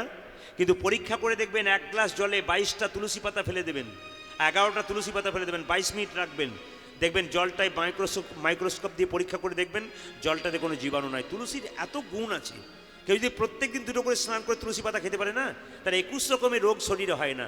কিন্তু আমরা তুলসীর পাতা খাবো না, অনেক কিছু খেয়ে বেড়াবো রাস্তাঘাটে, কিন্তু তুলসীর পাতা আমরা খেতে পারবো না। কেন? ওইটা খেলে আমাদের যত গণ্ডগোল। নিবেদন আপনাদের সামনে, শাস্ত্রের কথা শুনতে হয়, কীর্তন শুনলে লাভ হয়, জীবন সুন্দর হয়ে যায়। আমি যে কথাগুলো বলবো জীবনে সকাল থেকে ব্যবহার করবেন, আপনি ব্যবহার করবেন, আরও 5 জনকে বলবেন, আপনার জীবন সুন্দর হয়ে যাবে। আপনি শুনে চলে গেলেন তা নয়। তবে হ্যাঁ, তুলসীর মালা পড়লে নিরামিষ খেলে খুবই ভালো হয়। আপনার নিরামিষ খেলে খুবই ভালো হয়। যে তুলসীর মালা পরে নিরামিষ খায়, তার লাভ কিন্তু 100%-এর মধ্যে 100%। একজন কয়েকদিন আগে গান করছিলাম, একটা ছেলে এসে বললো, দাদা এখন তুলসীর মালা পড়লে নিরামিষ খেতে হয় না। বললাম কেন? এখন তুলসী মালা সিস্টেম চেঞ্জ।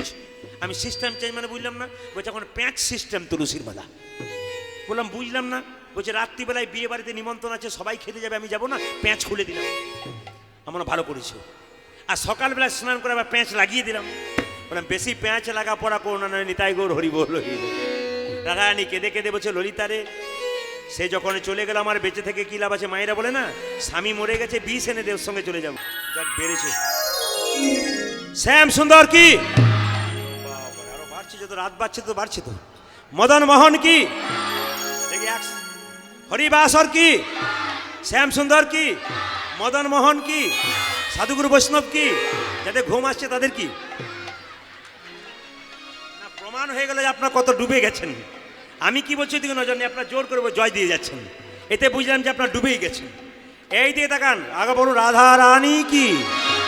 দাঁড়ান, মুখের ভাষা যার ভালো, তার দেহটা ভালো। বলছে যার মুখে সুগার আছে তার বডিতে সুগার নেই, মুখে যার মিষ্টি আছে না তার শরীরে সুগার নেই, আর যে যার মুখে মিষ্টি নেই তার শরীরে মিষ্টি আছে।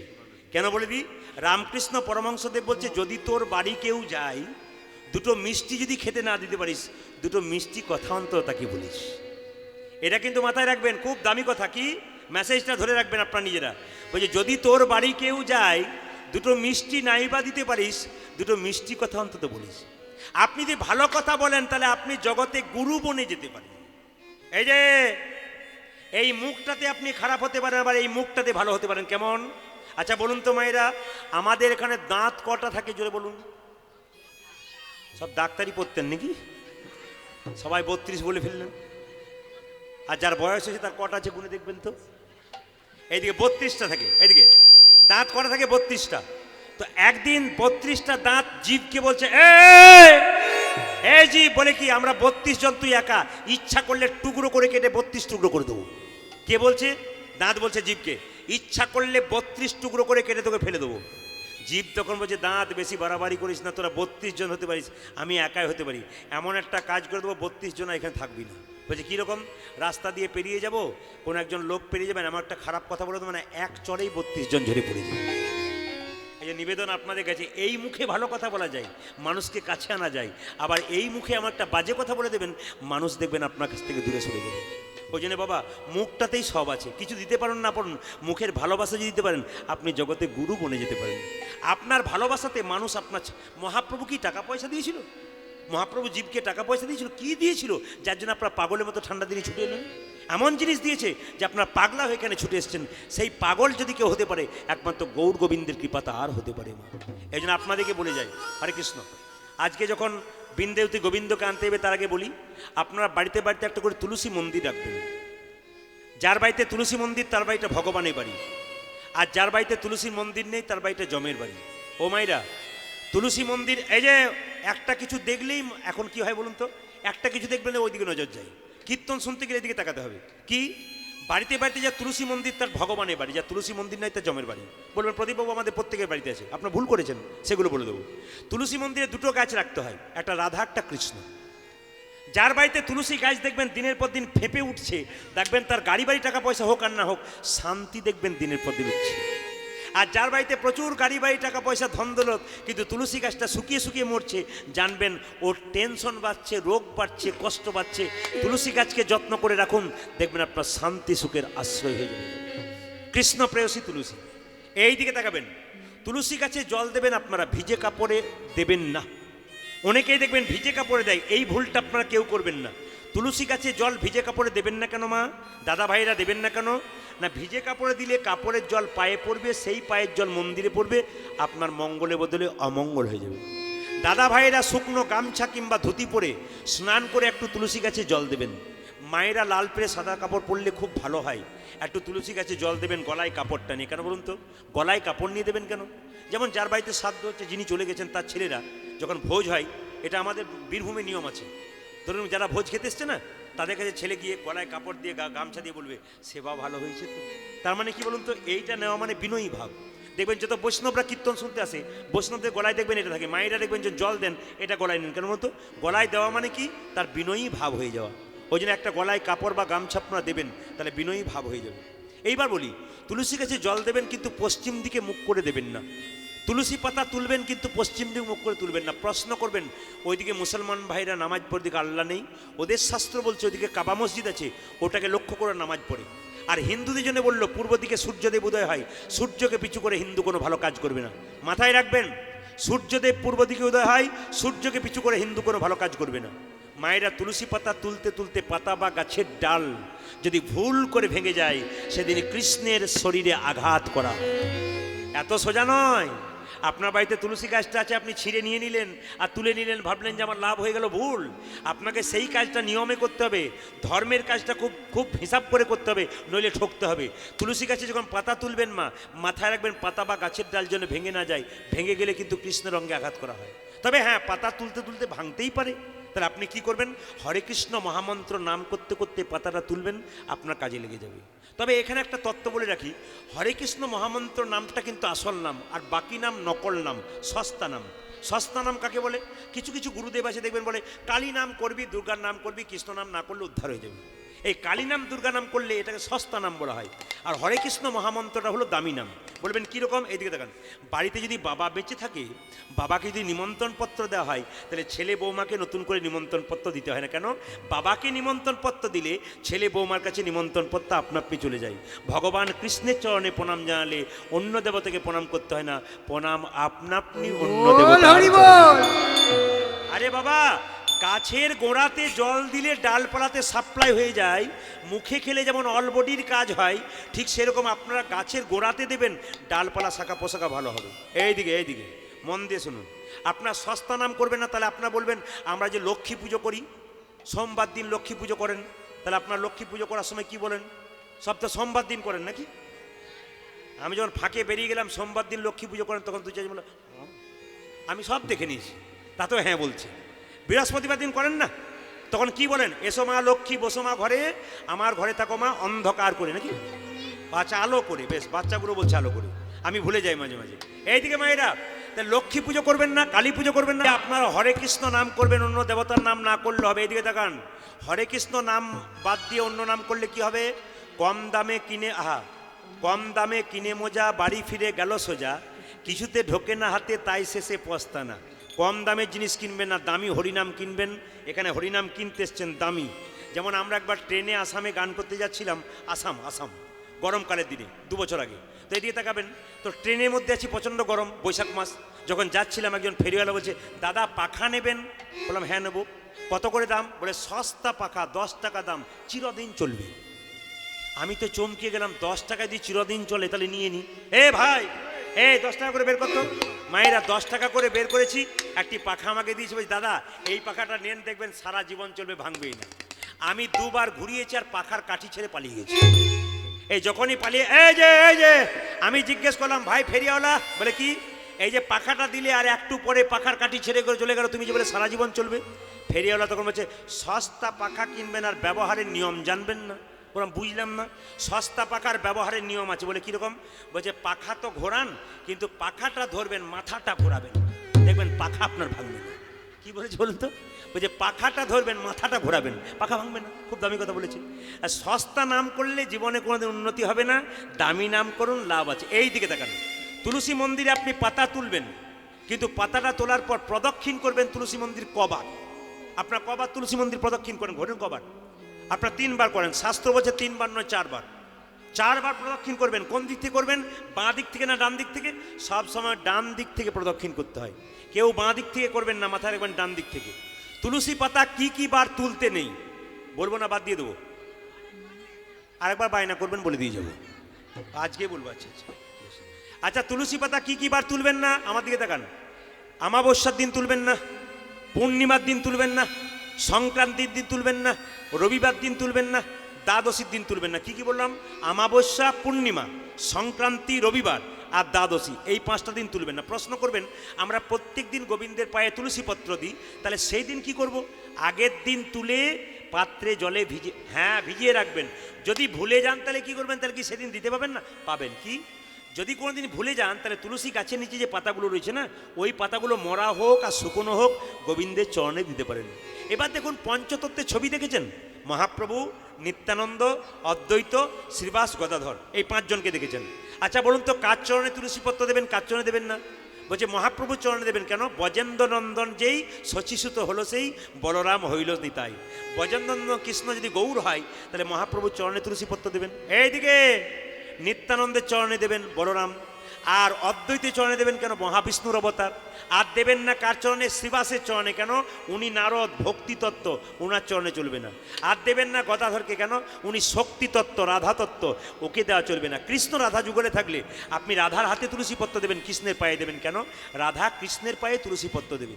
হ্যাঁ, তুলসী পাতা যখন দেবেন গোবিন্দের চরণে, কোন আঙুলে দেবেন এটা মাথায় রাখতে হবে। এরকম করে দিলে হবে না, নিয়ম আছে। কোন আঙুলে? এই আঙুলে। এইদিকে তাকান। তুলসী পত্র যখন গোবিন্দ চরণে দেবেন, বাতাসা দেবেন, কিছু দেবেন, নকুল দানা দেবেন, তখন কি করবেন? এই আঙুলে দেবেন। যে কোনো প্রসাদ ভগবানকে দেবেন এই আঙুলে। কেন? একটু দেখুন তাকিয়ে, এটা হচ্ছে বৃদ্ধাঙ্গুষ্ঠী, এটা কি? তর্জনী। এটা কি মধ্যমা, এটা কি অনামিকা, এটা কি কনিষ্ঠা। তাহলে অনামিকা আঙুলটা ব্যবহার করতে হয় বৃদ্ধাঙ্গুষ্ঠীর সঙ্গে। অনামিকাটা কেন?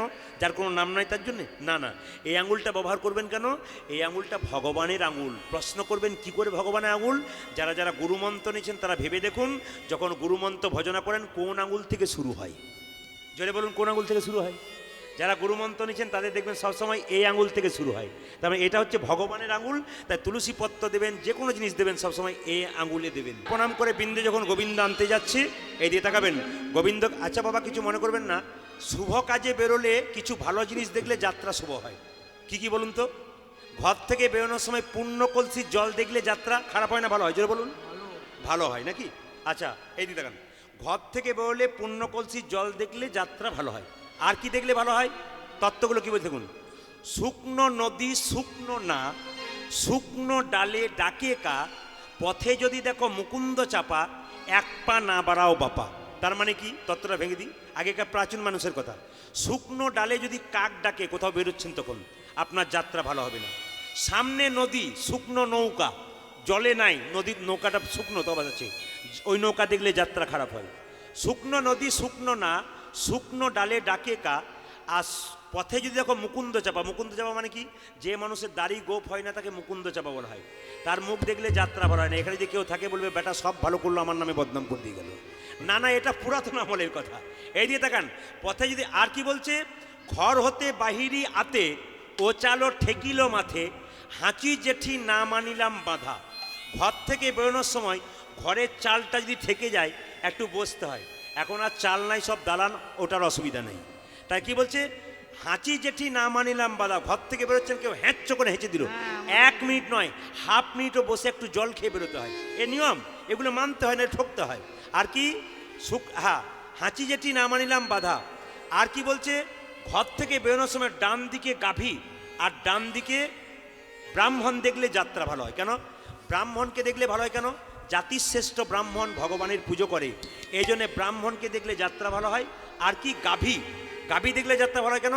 ভগবান শ্রীকৃষ্ণ গাভীর স্তনদুগ্ধ পান করেছিলেন আর গাভীকে হেলান দিয়ে দাঁড়িয়েছিলেন, ওই জন্য গাভীকে মা বলেছিল, ওই জন্য তাকে দেখলে যাত্রা ভালো হয়। এখন রাধারানী কি করেছে? বলছে বৃন্দা দেরি করিস না, তোর গোবিন্দকে আন। কেঁদে কেঁদে বলছে আমাকে তো যেতেই হবে, আমি কেমন করি। বৃন্দে বলছে ও রইব ঘরে, ওরে রাধে নন্দ দুলাল ডাকিছে মোর। ঘর থেকে বেরোনোর সময় যদি কোনো মেয়ে মাথায় কাপড় দিয়ে দাঁড়ায় তাকে দেখলে যাত্রা ভালো হয়। এদিকে তাকাবেন, ঘর থেকে বেরোনোর সময় কোনো মেয়ে যদি মাথায় এরকম করে কাপড় দিয়ে দাঁড়ায় না, তার যাত্রা ভালো হয়। আপনাদের এখানে মেয়েরা মাথায় কাপড় নেই, দেখতে পাচ্ছি সব নিয়েছে। দাদারা বলছে আর বলবেন না, ঠান্ডা বলে নিয়েছে, নইলে দেখতেন। আচ্ছা এইদিকে তাকাবেন মায়েরা, মাথার কাপড়টা আপনার সবাই নেবেন। আপনাদেরকে বলি, মাথায় কাপড়টা যদি এখন কাউকে দেখতে হয় না ওরকম মেয়েকে, তাহলে 100 টাকা দিয়ে দাঁড় করাতে হবে নাকি? মাথায় কাপড়টার মানে কি? এইদিকে তাকাবেন, আগেকার মায়েরা জানেন মাথার কাপড়টার নাম কি? লজ্জা।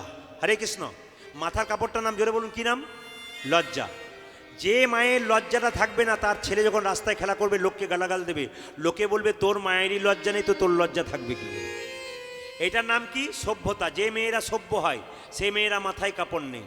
মায়েরা তাকান, যে মেয়েরা সভ্য হয় সে মেয়েরা মাথার কাপড় নেই, অসভ্য মেয়েরা মাথায় কাপড় নেই না। তবে বলে রাখি, এদিকে তাকাবেন, মাথার কাপড়টা আমার মায়ের মা বেঁচে ছিল 95 বছর বয়স, মাথার কাপড় এখানে ছিল। এখন আমার মা বেঁচে আছেন 70 বছর বয়স, আমার মায়ের মাথার কাপড়টা এখানে আছে। আমার কাকিমা বেঁচে আছেন 65 বছর বয়স, মাথার কাপড় সত্যি সত্যি খোঁপা মানে বাম্পার পর্যন্ত গেল। এখন যারা বাড়িতে এসছে বাম্পার টাম্পার নেই, হাইওয়ে রোড হয়ে গেছে। তা আপনাদের কাছে নিবেদন রইল, বাম্পারটা অন্তত রাখবেন, নইলে গন্ডগোল আছে। আচ্ছা কিছু মনে করবেন না, দাদা ভাইরা যারা আছেন, এই জায়গা থেকে অপরাধ নেবেন না। আগে ভাসুর দেখলে মেয়েরা কি করতো? জোরে বলুন। ভাসুর দেখলে মেয়েরা পর্দা নিত, এখন আর নেয় না। কেন বলুন তো? যেদিন থেকে ভাসুর হলো বর্দা, সেদিন থেকে সরে গেল মেয়েদের পর্দা। যেদিন থেকে ভাসুর বর্দা হয়েছে দেখবেন, সেদিন থেকে মেয়েদের পর্দা আর সে বর্দা বললে আর পর্দা নাই। ওই জন্য আপনাদের কাছে নিবেদন রইল, অন্তত পর্দাটুকু মানে বাম্পারটুকু রাখুন, আপনাদের কাজে লেগে যাবে। একটা কথা বলে যাই মা, স্বামী স্ত্রীর মধ্যে যদি ঠিক থাকেন তবে গোবিন্দ কৃপা পাবেন। আজকে বৃন্দে গোবিন্দ কানতে চললো, মিলন করাবে ঠিক কথা। তার আগে আপনাদের বলে যাই, কীর্তন শুনলে হবে না, জায়গাগুলো ঠিক ধরতে হবে, একবারে শব্দ না করে।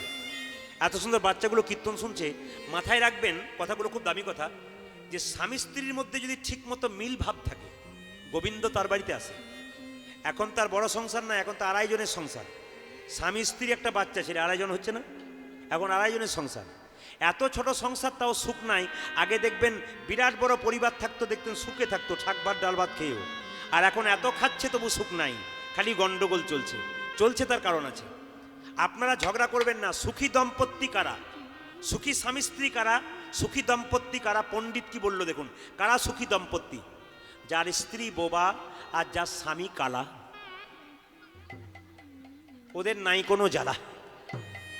কেন বলুন তো? বোবা যতই করে যাক, উনি তো কালা, কিছু শুনতে পান না। এই জন্য দেখবেন, আপনারা কিছু মনে করবেন না, দেখবেন স্বামী স্ত্রীতে ঝগড়া হলে কৃষ্ণ থাকবে না। কেন? শুধু কৃষ্ণ থাকবে না তা নয়, এপিজে আব্দুল কালাম বলেছেন, আপনার পরিবেশটা, আপনার কোলটা, আপনার পরিবেশ, আপনার কোলটা 100টা স্কুলের সমান। আপনার বাচ্চাকে আপনি বড় করছেন, আপনার পরিবেশ এবং স্কুল, আপনার এইটা পরিবেশটা 100টা স্কুলের সমান। প্রমাণ দিদি, দেখবেন যে কোনো ঝগড়া করবেন স্বামী স্ত্রীতে, প্রথমে বাচ্চার মনে ইফেক্ট হয়। আপনাদের চেয়ে বাচ্চারা বেশি জানে, তার প্রমাণ আমি এখনই দিয়ে দেবো। দেখবেন আপনাদের চাইতে বাচ্চারা আগে জানে। বাচ্চারা সবাই আমার কথাগুলো শুনে রাখ, যতগুলো বাচ্চা বসে আছিস, এই মোবাইল, আচ্ছা বলি, মোবাইল বাচ্চার হাতে দেবেন না। কেন বলুন তো? মোবাইল দিলে গন্ডগোল আছে। বাচ্চাকে অন্তত দেবেন না, বড় হবে তখন দেবে। এইদিকে কয়েকদিন আগে এক জায়গায় গান করতে গেলাম, বললাম দাদা আপনার এখানে তো দুবার এলাম, আপনার মেয়েটা 16 বছর বয়সেই ছিল, মেয়েটা কোথায়? বলছে মেয়েটা বিয়ে হয়ে গেল। বলে কীরকম? বলছে 1500 টাকাতেই বিয়ে হয়ে গেল। বুঝলাম না। বলছে ছোট থেকে একটা জিও মোবাইল কিনে দিলাম, 1500 টাকা দাম, এই টিপ টাপ করতে করতে রং নাম্বারে লেগে গেল। আর যখন লেগে গেল আর নাই। ও নালে ভালো পেয়েছে, আপনাদের গন্ডগোল হতে পারে। বাচ্চাকে দেবেন না মোবাইল। দেখবেন মজা, দেখবেন বাচ্চাগুলো শব্দ দেখবেন, এই চুপচাপ বসে আছে, দেখুন কেমন অ্যাকশন নাই। বাচ্চাগুলো বলবি। আচ্ছা, ছেলে যখন বিয়ে করতে যায়, ভালো করে শুনবি সবাই, জোরে বলবো, ওরা কেউ বলবে না। ছেলে যখন বিয়ে করতে যায়, তখন তাকে একটা সাদা কাপড় ঢাকা দেওয়া হয়, দাঁড়িয়ে থাকে। আর মেয়েটাকে পিঁড়িতে চাপিয়ে দেওয়া হয়, তখন চোখে কি ঢাকা দেওয়া হয়? জোরে বল। কেমন পার্টি বসে আছে দেখুন। এটা শুধু এখানে নয়, প্রত্যেকটা জেলাতে একই রকম ব্যাপার। প্রত্যেকটা জেলাতে পান বলে এমন চিৎকার করে, কত জানে বুঝতে পারছেন তো? আপনার মনে নাই, ওদের মনে আছে। আচ্ছা মায়েরা, অপরাধ নেবেন না, পান পাতা ঢাকা হয় কেন? বলে বিয়ে করেছি অনেকদিন আগে, পানের কথা আর মনে নাই। কিন্তু তত্ত্ব আছে, তত্ত্ব আছে। বিয়ে করতে গেলে পান পাতা মেয়েদের চোখে দেওয়া হয় কেন? আজ আর বলবো না, পরে একদিন বলে দিয়ে যাবো।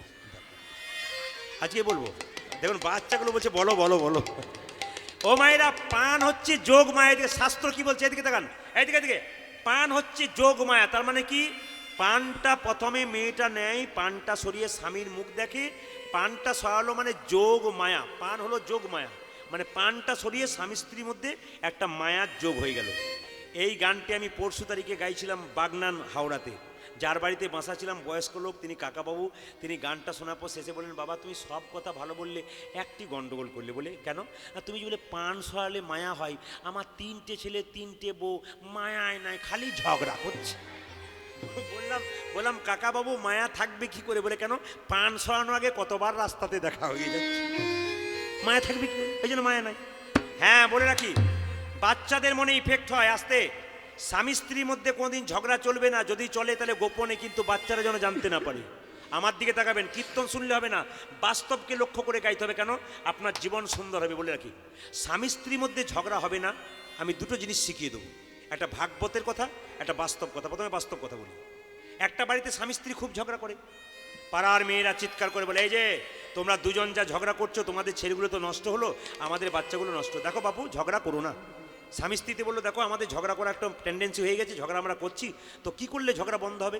পাশের বাড়ির মেয়েটা বললো, পাশের গ্রামে সাধু বাবা আসছে, উনি কিন্তু জল দিচ্ছেন, মন্ত্রপুত জল, ওই জলটা খেলে তোমার আর ঝগড়া হবে না। মায়েরা, কীরকম মন্ত্রপুত জল দেখুন। স্বামী স্ত্রী দুজনে গেছে সাধু বাবার কাছে, ঝগড়া যাতে না হয়। সাধু বাবাকে গিয়ে, এই যে সাধু বাবাকে গিয়ে বলছে, বাবা, বলে কি, আমাদের দুজনে খালি ঝগড়া হয়, একটু জল দেবেন নাকি, মন্ত্রপুত দিয়ে দিন। সাধু বাবা বলছে, কে বেশি ঝগড়া করে? স্বামী বলছে ও, স্ত্রী বলছে না ও, ও বলছে ও। তখন বুঝে নিল সাধু বাবা, চেক করে যে কে বেশি ঝগড়া করে, দেখছে স্বামী যদি 4টা বলছে তো 25টা বলছে মেয়েটা, তো মেয়েটা বেশি ঝগড়া করে। সাধু বাবা চুপচাপ বললো, কোনো চিন্তা নেই, তোদের আর ঝগড়া হবে না। এটাকে 1 বোতল জল দিলাম, ফুসফুস করে মন্ত্র পড়ে দিল, ফুসফুস করে মন্ত্র পড়ে দিল। বলছে মন্ত্রপুত জলটা ঘরে নিয়ে যা, তো স্বামী প্রথমে ঝগড়া করে, তারপর তুই শুরু করিস, তো ও 4টা বলে তুই 25টা বলিস, ও যখন শুরু করবে না, তখন এই মন্ত্রপুত জলটা তুই মুখে ভরে নিবি, গিলবিও না, ফেলবিও না। কিছু বুঝলেন? কীর্তনে মজা আছে কেমন দেখুন। এ সারাত্রি শেষ হলেও কেউ উঠবে না কেন বলুন তো, এ দারুণ মজা আছে কীর্তনে। বলছে জলটা কি করবি, নিয়ে নিবি, গিলবি না, ফেলবি না, মানে বুঝতে পারছেন তো? বোবার শত্রু আছে, বোবার শত্রু আছে। হ্যাঁ, যদি কারো দরকার হয় এর কাছে আছে, শেষে নিয়ে যেতে পারেন। এ গন্ডগোল করেছে আর কি। মায়েরা এই দিয়ে তাকান, এটা গেল বাইরের কথা। ভাগবত কথা কি বলছে, স্বামী স্ত্রীর মধ্যে কোনোদিন ঝগড়া হবে না, দুটো কাজ একসঙ্গে করবেন। প্রথমে বাস্তব, তারপর ভাগবত।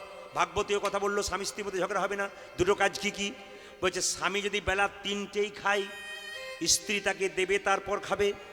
এ কিন্তু মেয়েদের উচিত। স্বামী স্ত্রীর মধ্যে মিল থাকতে গেলে ভাগবত বলছে আগে স্বামী খাবে তারপর স্ত্রী খাবে। আর সন্ধ্যাবেলায় স্বামী স্ত্রী দুজনে তুলসী মন্দিরে বসে একটু ভজন করে নেবেন। দুপুরবেলায় ভজন, আর সন্ধ্যাবেলায় দুজন ভজন করবেন।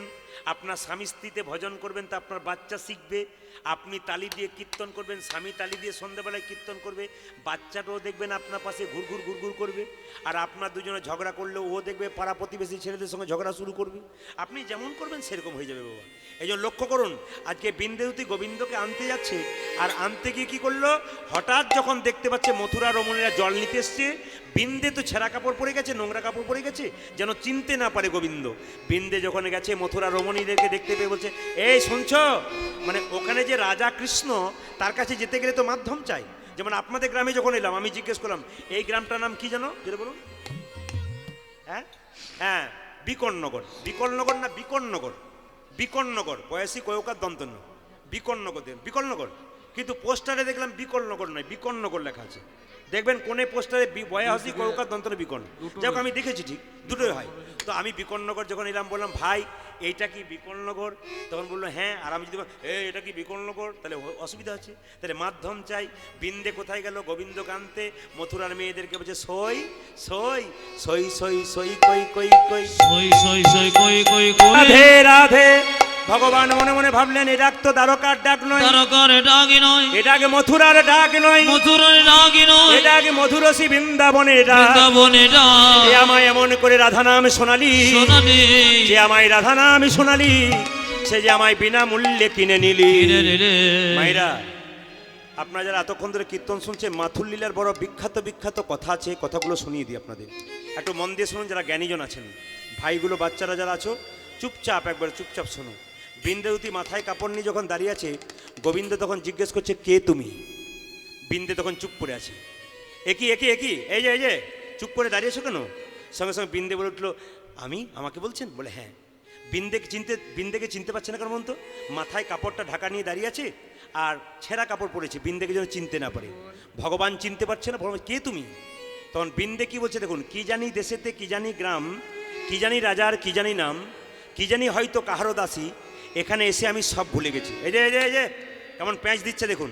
বলছে কি জানি দেশেতে কি জানি গ্রাম, কি জানি রাজার কি জানি নাম, কি জানি হয়তো কাহারও দাসী, এখানে এসে সব ভুলে গেছি।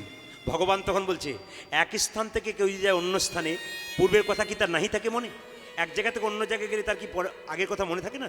তখন বিন্দে বলছে, আপনার মথুরাপুরীতে আছে এক অদ্ভুত ক্ষমতা, এখানে যে এসেছে সেই ভুলেছে পূর্বের কথা, আমি একা নই, তুমিও। মানে ভগবানকে একটু খ্যাচ দিল। ভগবান তখন জিজ্ঞেস করলো, কি নাম তোমার? তখন বিন্দে চালাকি করে বলল যে আমার নামটা পরে জিজ্ঞেস করবে, তোমার নাম বলো। কৃষ্ণ মনে মনে ভাবলো, আমি রাজা, আমার নাম জিজ্ঞেস করা কারো সাহস পায় না। এই মেয়েটা জিজ্ঞেস করছে আমার নাম, আমি একটু বাঁকা করে বলি, তুমি আমার নাম জিজ্ঞেস করছো? আমার নাম কৃষ্ট। কৃষ্ট। বিন্দে তখন বলছে, তুমি কোন কৃষ্ট? উৎকৃষ্ট, প্রকৃষ্ট না নিকৃষ্ট? ভগবান তখন মনে মনে ভাবলো খোঁচা দিচ্ছে।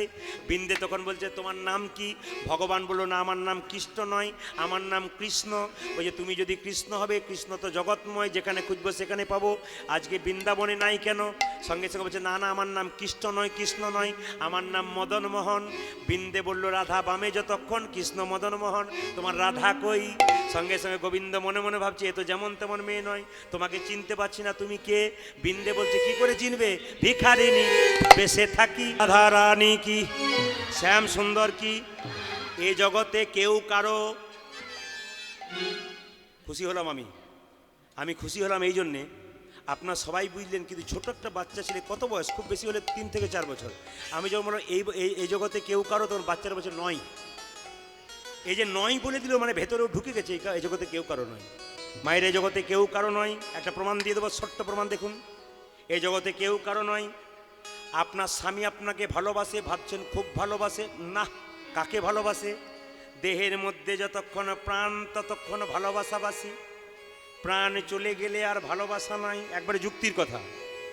দাদা ভাইরা মনে মনে ভাবে আমার স্ত্রী আমাকে কত যত্ন করে আদর করে কত ভালো খেতে দেয়, দেহ থেকে প্রাণ চলে যাক আর খাওয়াটা দেখুন কি হয়।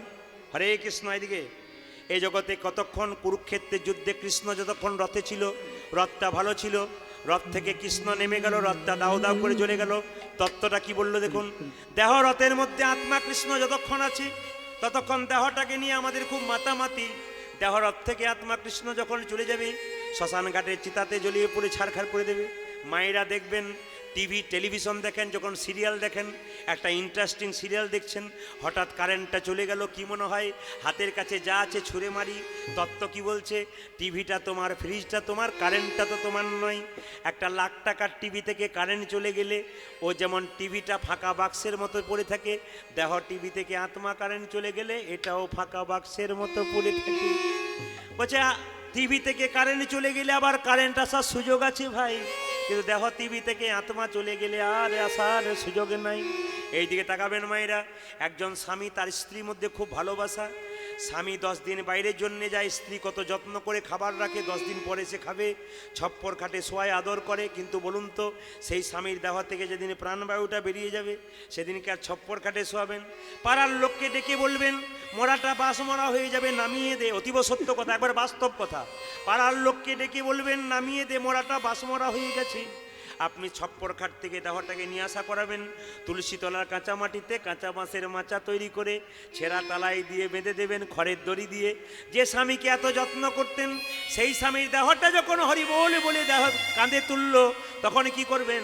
একটা ভাঙা বালতিতে গোবর জল গুলে সেখানে ছড়িয়ে দেবেন, অপবিত্র হয়ে গেছে বলে, দোষ পেয়ে যাবে বলে একটা প্যারেক গেড়ে দেবেন। ভালোবাসাটা কোনখানে?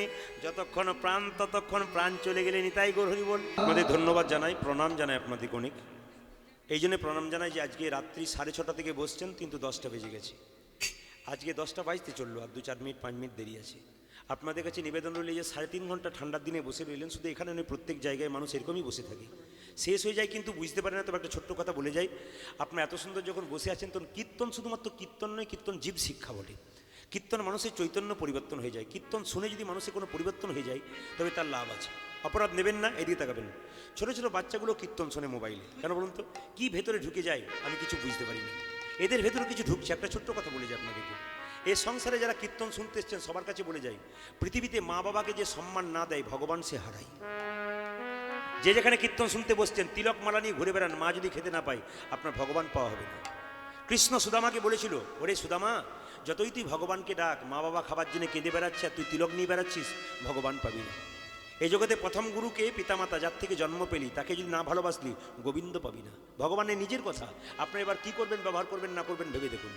ভগবান নিজের মুখেই বলে, তুমি যতই ভক্ত হয়ে যাও, আগে নিজের মা বাবাকে বাদ দিয়ে নয়। কিন্তু দ্বিতীয় গুরুকে ব্রাহ্মণ, কেন ব্রাহ্মণ, কেন আমাদের দ্বিতীয় গুরু? এদিকে তাকাবেন।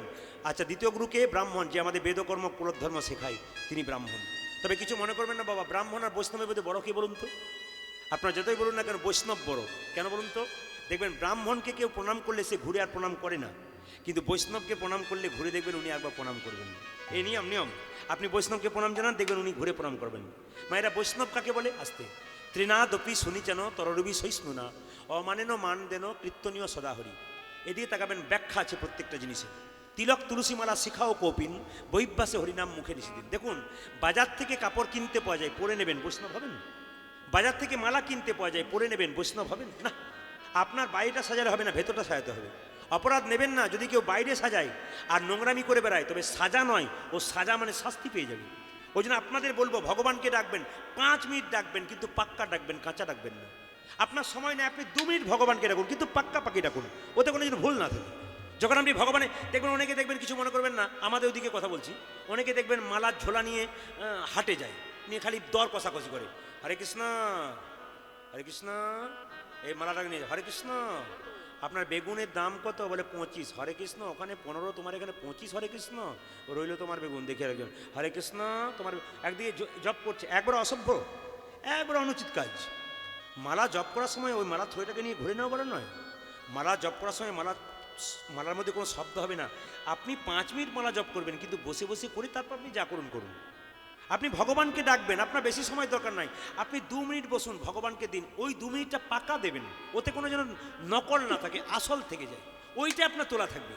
ওই যে জীবনে যুধিষ্ঠির সত্যবাদী ছিল, তিনি ভগবানকে পেলেন। ভগবানের ভজনার সময় কোনো কার্পণ্যতা থাকবে না। ওখানে যদি আপনি নকল করেন, কার্পণ্যতা করেন, ওখানে আপনাকে ঠকতে হবে, পাক্কা ঠকতে হবে। এই জন্য ভগবানের ভজন একবারে খুব মন দিয়ে ভক্তি করে শুনবেন, করবেন, জীবনে লাভ আছে। এই জন্য আপনাদেরকে বলেছে, মহাপ্রভু বলেছেন, আপনি আচরি ধর্ম অপরে শেখাই, আপনি না করিলে অপরে শেখানো না যায়। প্রমাণ দেখুন, একজন ঠাকুমা তার নাতিকে নিয়ে বলছে, রামকৃষ্ণ পরমহংস দেবে, ঠাকুর বলে কি, আমার নাতি খুব মিষ্টি খায়, বলে দাও তো যেন মিষ্টি না খায়। ঠাকুর বললো 15 দিন পরে এসে বলবো।